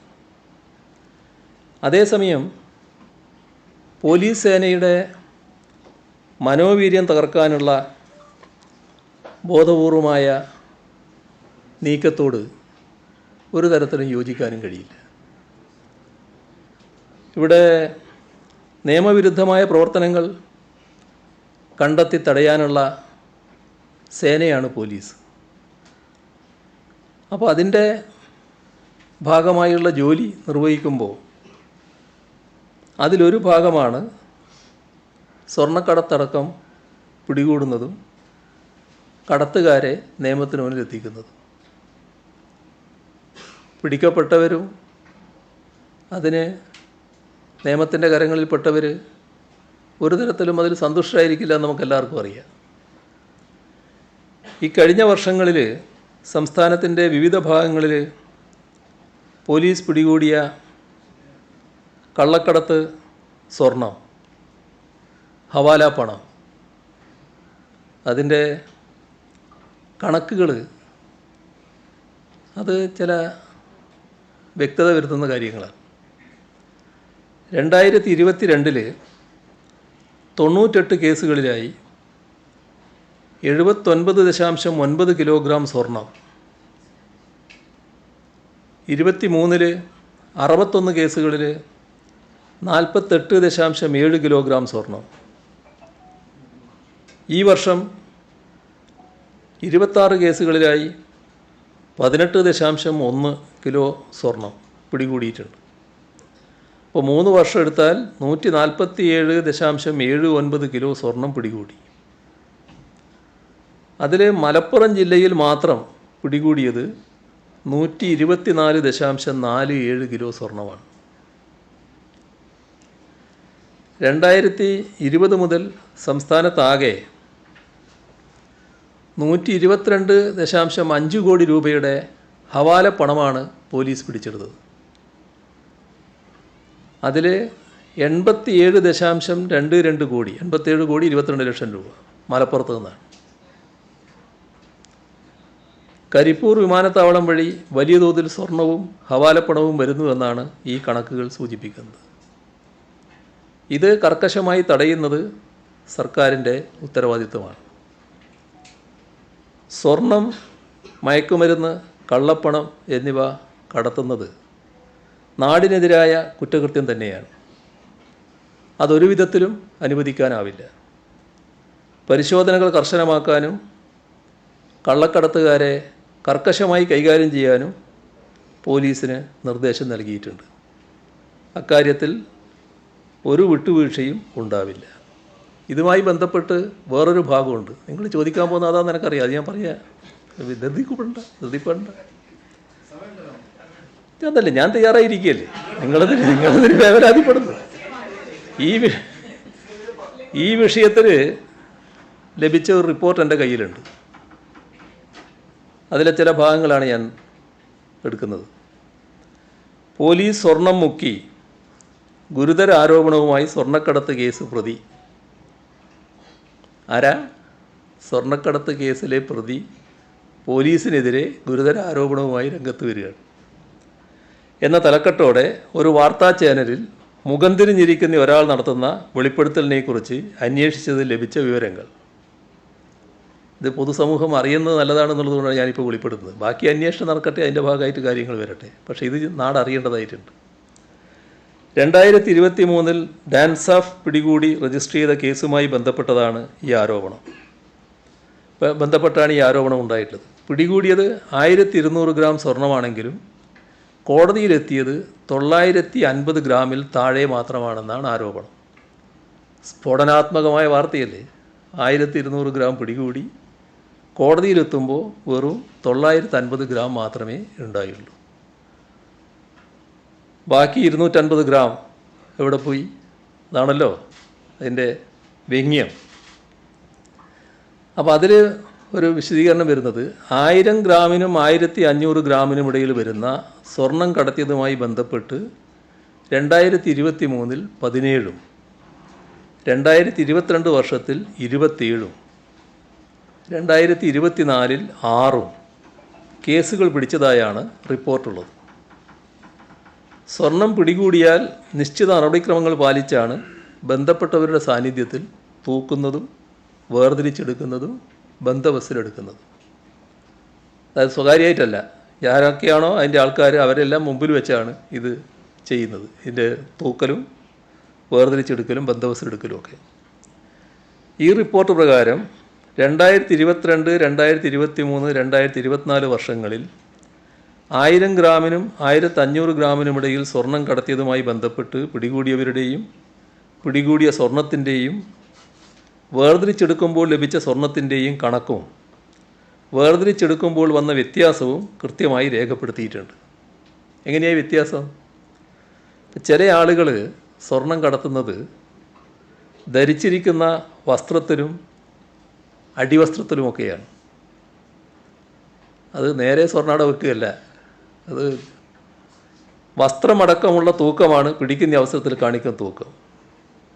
ഇത് വസ്ത്രം വേർതിരിച്ചെടുക്കണമെങ്കിൽ കത്തിച്ച് വേർതിരിക്കണം. വസ്ത്രം കത്തിച്ച് വേർതിരിച്ചെടുക്കുന്ന സ്വർണത്തിൻ്റെ തൂക്കമാണ് രണ്ടാമത് കാണിക്കുന്നത്.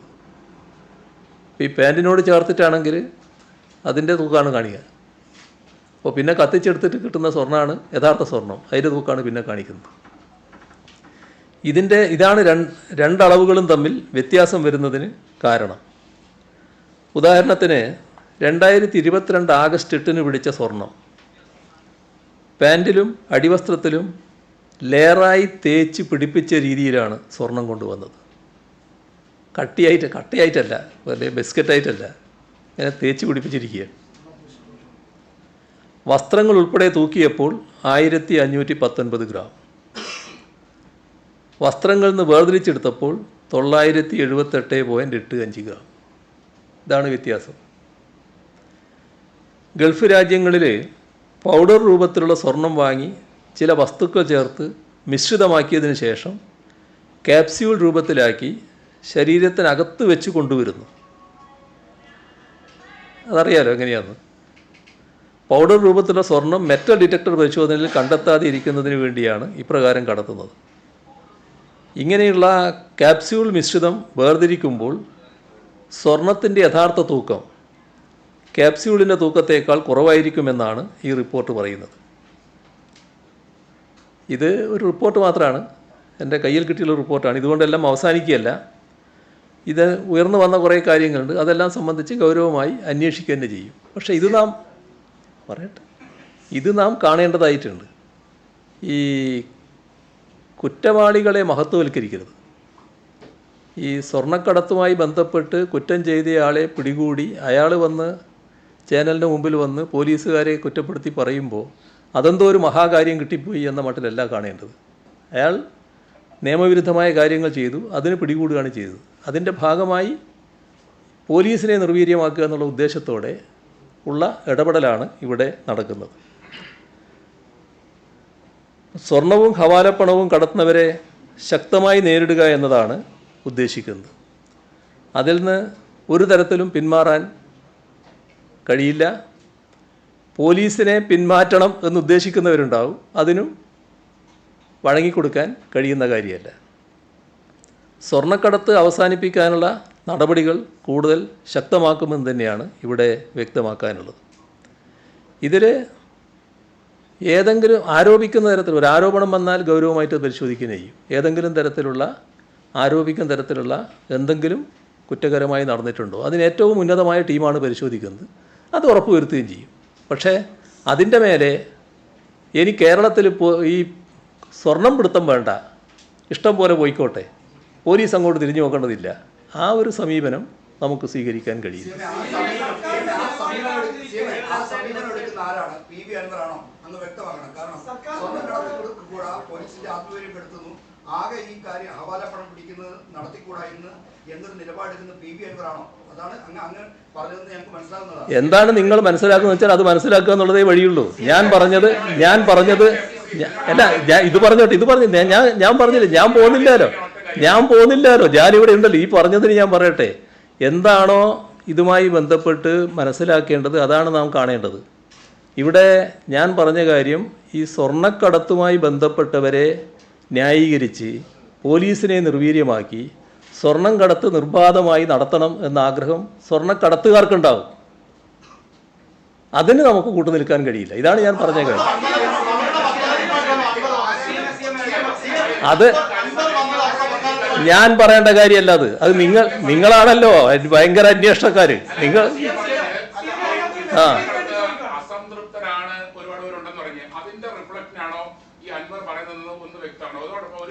ഏതാ ഞാൻ കേട്ടില്ല.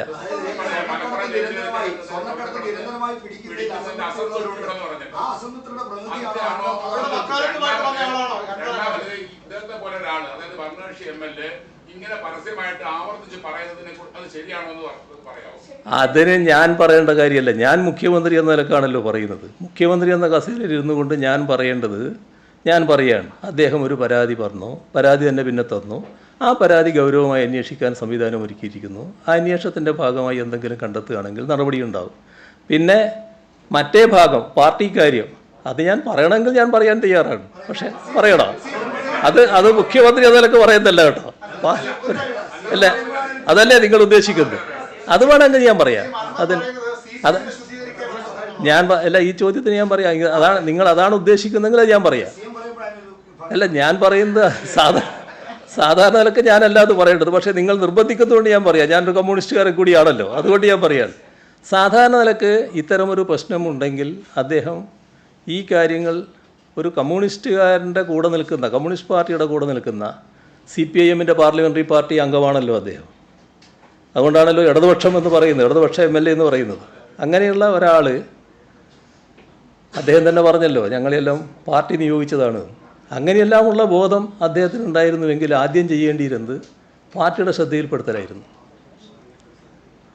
എൻ്റെ ശ്രദ്ധയിലും പെടുത്താം, മുഖ്യമന്ത്രി എന്ന നിലക്ക് മുഖ്യമന്ത്രിയുടെ ശ്രദ്ധയിലും പെടുത്താം, പാർട്ടിയുടെ ശ്രദ്ധയിലും പെടുത്താം. പാർട്ടിയുടെ ശ്രദ്ധയിൽപ്പെടുത്തിയതിന് ശേഷമായിരുന്നു പിന്നെ പരസ്യ നടപടികളിലേക്ക് സാധാരണഗതിയിൽ പോകേണ്ടത്. അത് അല്ല അദ്ദേഹം സ്വീകരിച്ചത്. അത് സാധാരണ നിലക്ക് ഞങ്ങളുടെ കൂട്ടത്തിലുള്ള ഒരാൾ സ്വീകരിക്കുന്ന നടപടിയല്ല. അതാണ് അതിൽ കാണേണ്ടത്.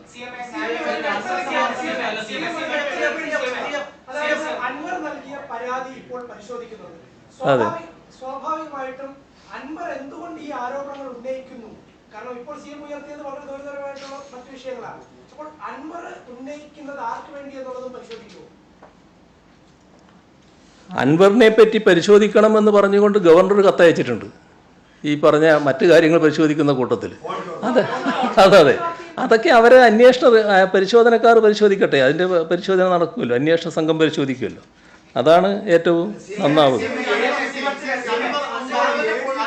പൊളിറ്റിക്കൽ സെക്രട്ടറിക്കെതിരായ പരാതി ചോദിച്ചപ്പോഴാണ് CM മറുപടിയിലേക്ക് വന്നത്. അതുകൊണ്ട് ദയവേത് അതിനും കൂടി ഒന്ന് മറുപടി പറയണം. എന്താ സംശയം എന്ന്? അദ്ദേഹം CPIMൻ്റെ സംസ്ഥാന കമ്മിറ്റി അംഗമാണ്. പാർട്ടി നിയോഗിച്ച് എൻ്റെ ഓഫീസിൽ പൊളിറ്റിക്കൽ സെക്രട്ടറിയായി അദ്ദേഹം പ്രവർത്തിക്കുകയാണ്. മാതൃകാപരമായ പ്രവർത്തനമാണ് അദ്ദേഹം നടത്തുന്നത്. ഒരു തരത്തിലുള്ള തെറ്റായ കാര്യവും അദ്ദേഹത്തിൻ്റെ പക്കലില്ല. ആര് പറഞ്ഞാലും അതെല്ലാം അവജ്ഞയോട് തള്ളിക്കളയുന്നു എന്നുള്ളതേ ഉള്ളൂ. ഒരു പരിശോധനയും അക്കാര്യത്തിൽ ആവശ്യമില്ല.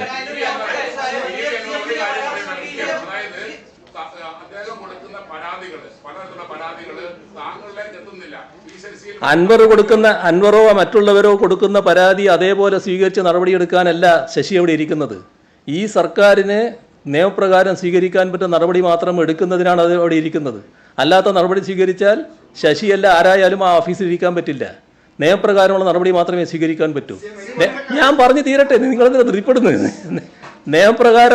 നിയമപ്രകാരം സ്വീകരിക്കാൻ പറ്റാത്ത എന്തെങ്കിലും കാര്യം പറഞ്ഞിട്ടുണ്ടെങ്കിൽ സ്വാഭാവികമായി ചെയ്തിട്ടുണ്ടാവില്ല.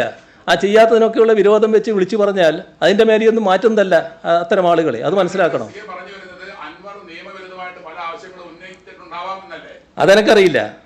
അദ്ദേഹം പോയിട്ട് പറഞ്ഞു, അത് കേട്ടില്ല എന്ന് പറയുന്നുണ്ട്. അതുകൊണ്ടാണ് ഞാൻ പറഞ്ഞത്. എന്താ പറഞ്ഞതെന്ന് നോക്കണം. ക്രമസമാധാന ചുമതലയിൽ നിന്ന് മാറ്റണമെന്ന ആവശ്യം CPI അടക്കമുള്ള കക്ഷികൾ ഉന്നയിക്കുന്നുണ്ട്. അതിന് ഈ പോലീസ് മേധാവിയുടെ അന്വേഷണ റിപ്പോർട്ട് വരെ കാത്തിരിക്കണോ? അതെല്ലാം നിലപാട് വ്യക്തമാക്കി കഴിഞ്ഞതാണ്.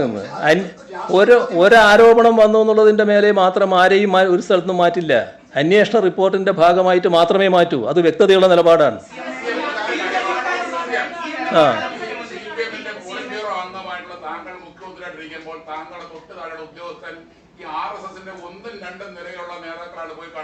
ഞാൻ പറഞ്ഞല്ലോ, ആർക്കും വേണ്ടി പോയതല്ലത്. ഞാൻ പറഞ്ഞല്ലോ, എനിക്ക് വേണ്ടി പോകേണ്ട കാര്യമില്ല എന്ന് ഞാൻ പറഞ്ഞല്ലോ. അതൊക്കെ പരിശോധനയുടെ ഭാഗമായി അദ്ദേഹത്തിൽ നിയതമായ അധികാരങ്ങൾക്കപ്പുറം അദ്ദേഹം പ്രവർത്തിച്ചിട്ടുണ്ടെങ്കിൽ സ്വാഭാവികമായി നടപടി വരും. അതിനെപ്പറ്റി ഒരു ശങ്കയും വേണ്ട. നിങ്ങൾക്ക് ചോദ്യത്തിന് മറുപടിയല്ല വേണ്ടത്. നിങ്ങളൊരു ബഹളമയമാക്കാനാണോ ഉദ്ദേശം? എന്നാൽ ഓരോരുത്തരായി ചോദിക്കണ്ടേ, എന്നാലേ പറയാൻ പറ്റൂ. ഞാൻ പറഞ്ഞല്ലോ, ഞാനിവിടെ ഇരിക്കാൻ തയ്യാറാണ്.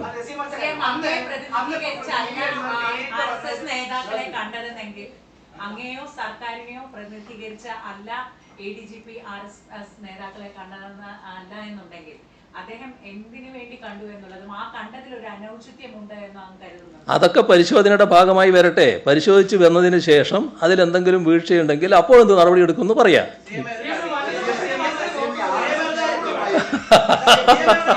ആ ശരി ശരി.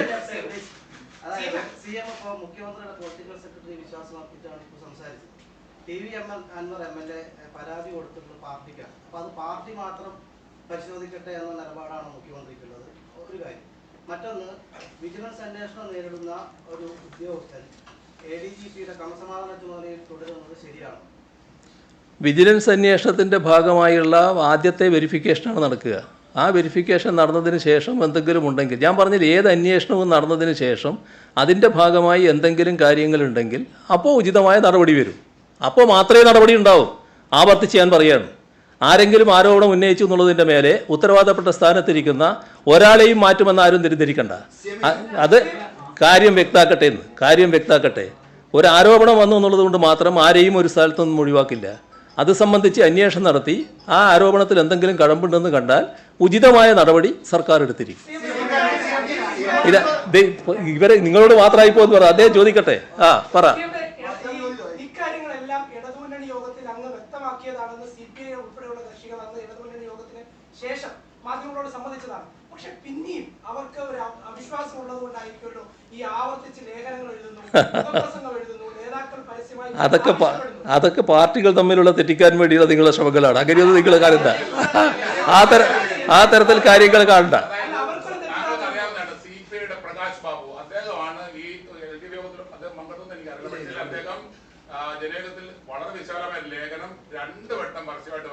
അതിനാണ് ഞാൻ പറഞ്ഞല്ലോ എൻ്റെ നിലപാട് വ്യക്തമാക്കിയല്ലോ. ആ നിലപാട് ഞാൻ പറഞ്ഞല്ലോ, വ്യക്തമാക്കിയല്ലോ. അൻവറിന്റെ കാര്യം എന്താ എനിക്ക്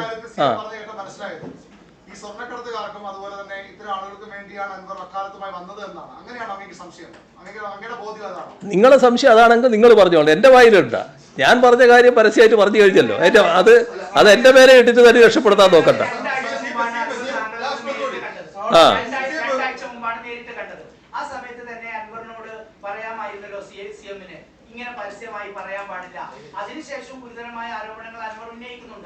അൻവറിനോട് ഞാൻ പറയേണ്ടത് അങ്ങനെയല്ല.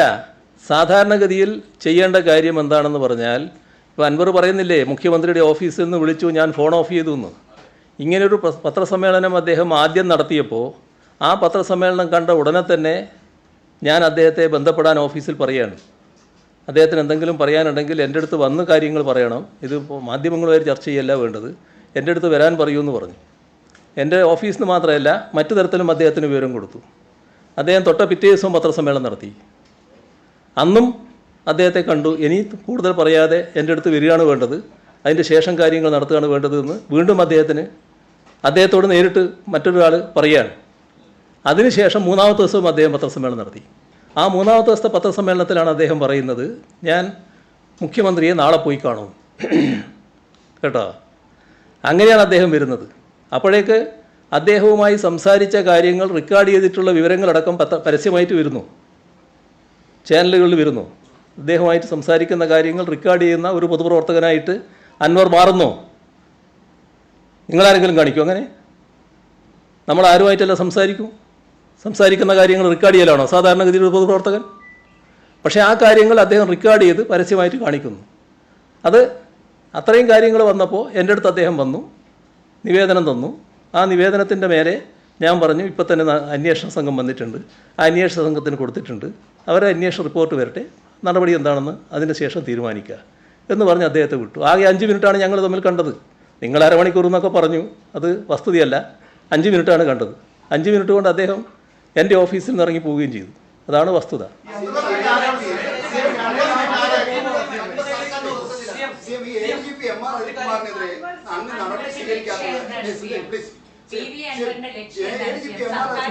ചോദിക്കട്ടെ. അങ്ങ് നടപടി സ്വീകരിക്കാത്തത് അദ്ദേഹം ഏതെങ്കിലും തരത്തിൽ അങ്ങേ വഴിവിട്ട് സഹായിച്ചുകൊണ്ടാണെന്ന ദുഷ്ടലാക്കോടുള്ള ആരോപണങ്ങൾ പൊതുമണ്ഡലത്തിൽ പ്രതിപക്ഷ നേതാക്കളടക്കം ഉന്നയിക്കുന്നുണ്ട്. അപ്പോൾ ഈ ADGP MR അജിത്കുമാറുമായി ഏതെങ്കിലും വ്യക്തിപരമായ കടപ്പാട് കൊണ്ടാണോ അദ്ദേഹത്തെ ഈ വിധം സംരക്ഷിക്കുന്നത്? എന്നെ വഴിവിട്ട് സഹായിക്കാൻ നിങ്ങൾക്ക് ആർക്കും കഴിയില്ല, ഒരാൾക്കും കഴിയില്ല. കാരണം വഴിവിട്ട് നടക്കുന്നൊരു ശീലമുണ്ടയാളെ മാത്രമേ വഴിവിട്ട് സഹായിക്കാൻ പറ്റൂ. ആ പൂതിയൊക്കെ മനസ്സിൽ വെച്ചാൽ മതി. പിന്നെ ഏതെങ്കിലും ഒരു അപഖ്യാതി പറഞ്ഞു വരുത്തി അതിൻ്റെ ഭാഗമായിട്ട് എന്നെ മറ്റൊരാൾക്ക് എതിരാക്കാന്നുള്ളതും സാധിക്കുന്ന കാര്യമല്ല. എന്താണോ നിയമപ്രകാരം ചെയ്യേണ്ടത് അത് മാത്രമേ സാധാരണഗതിയിൽ ചെയ്യൂ. ഇവിടെ കേൾക്കുന്നത് എന്തിന് നിങ്ങളതിന് ധൃതി കാണിക്കുന്നത്? ഞാൻ എഴുന്നേറ്റ് പോകുന്നില്ലല്ലോ. ഇതിനകത്ത് ശ്രദ്ധിക്കേണ്ട ഒരു കാര്യം, അദ്ദേഹം തന്നെ, അൻവർ തന്നെ നേരത്തെ വ്യക്തമാക്കിയിട്ടുണ്ട്. നേരത്തെ അദ്ദേഹത്തിന് ഈ മറുനാടൻ മലയാളിയുമായിട്ട് ബന്ധപ്പെട്ടുള്ള വിഷയത്തിൽ അദ്ദേഹത്തെ അറസ്റ്റ് ചെയ്യാത്തതിൽ ഈ അജിത് കുമാറാണ് അതിൻ്റെ ആൾ എന്ന് പറഞ്ഞുകൊണ്ടുള്ള പരാതി ഉണ്ടായിരുന്നു. ആ പരാതി ഒരു ഘട്ടത്തിൽ എന്നോടും പറഞ്ഞിരുന്നു അദ്ദേഹം, ഇത് ഇങ്ങനെയാണെന്നുള്ളത്. പക്ഷേ എൻ്റെ പരിശോധനയിൽ അത് അങ്ങനെ ഒരു വസ്തുത എൻ്റെ ബോധ്യത്തിലില്ല. അന്ന് പോലീസിലും അന്വേഷിച്ച് നോക്കുമ്പോൾ അതിൻ്റെതായ നടപടിക്രമങ്ങൾ അവർ പാലിച്ചിട്ടുണ്ട്. പക്ഷേ അവർക്ക് അറസ്റ്റ് ചെയ്യാൻ പറ്റിയില്ല എന്നുള്ളത് മാത്രമേ മനസ്സിലാക്കിയിട്ടുള്ളൂ. പിന്നെ മറുനാടൻ മലയാളിയുടെ ഏറ്റവും കടുത്ത വിമർശനത്തിന് വിധേയനാകുന്ന ആളാരാണെന്ന് നിങ്ങൾക്ക് എല്ലാവർക്കും അറിയാമല്ലോ. അപ്പോൾ ഇയാളെയൊക്കെ സഹായിക്കുന്നത് പറയാൻ പറ്റില്ലല്ലോ. അത് പറഞ്ഞിട്ടില്ല എന്ന് മാത്രം. പക്ഷേ ഓഫീസിലുള്ള മറ്റാളുകളെ അതുമായി ബന്ധപ്പെടുത്തി പറയുകയാണ്. അവരൊക്കെ CM ഓഫീസാണ്, CM ഓഫീസിൻ്റെ ഭാഗമായി നിൽക്കുന്നതാണ്, വിശ്വസ്തമായ രീതിയിൽ കാര്യങ്ങൾ നിർവഹിച്ചു പോവുകയാണ്. അതിലപ്പുറം വേറൊന്നും പറയാനില്ല.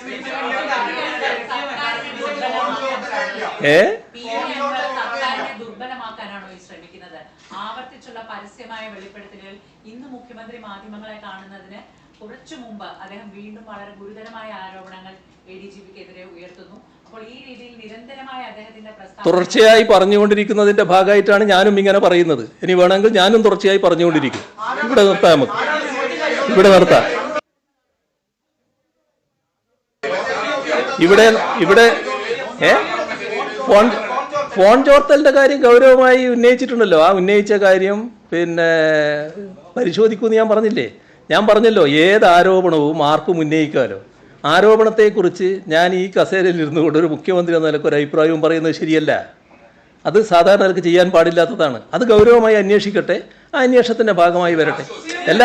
അല്ല ഞാൻ പറഞ്ഞത് ആധികാരികമായ ഒരു റിപ്പോർട്ട് എൻ്റെ കയ്യിൽ കിട്ടിയത് കൊണ്ടാണ്. സ്വർണ്ണക്കടത്തുമായി ബന്ധപ്പെട്ട കാര്യം അത് പോലീസിനെ നിർവീര്യമാക്കാനാണ് എന്ന് പറയുന്ന ആ റിപ്പോർട്ട് ശരിയായതുകൊണ്ടാണ് നിങ്ങളുടെ മുമ്പിൽ നിങ്ങളിലൂടെ നാടിനോട് ഞാൻ പറഞ്ഞത്. അത് നാട് അറിയേണ്ടതായിട്ടുണ്ട് എന്നുള്ളത് കൊണ്ടാണ്. മറ്റു കാര്യങ്ങളൊന്നും ഞാനിപ്പോൾ പറയില്ല, കാരണം അത് പരിശോധനയ്ക്ക് ശേഷം തീരുമാനിക്കേണ്ട കാര്യമാണ്.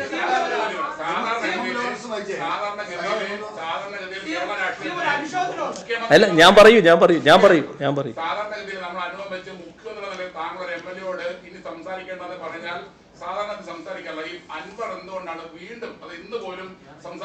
അൻവറിന്റെ പശ്ചാത്തലം ഇടതുപക്ഷ പശ്ചാത്തലമല്ല. അൻവർ വന്ന വഴിയുണ്ട്. അൻവർ വന്ന വഴി കോൺഗ്രസിന്റെ വഴിയാണ്. അവിടെ നിന്ന് ഇങ്ങോട്ട് വന്നതാണ്. നിങ്ങൾ വേണ്ടാത്ത വ്യാഖ്യാനത്തിനൊന്നും പുറപ്പെടണ്ട.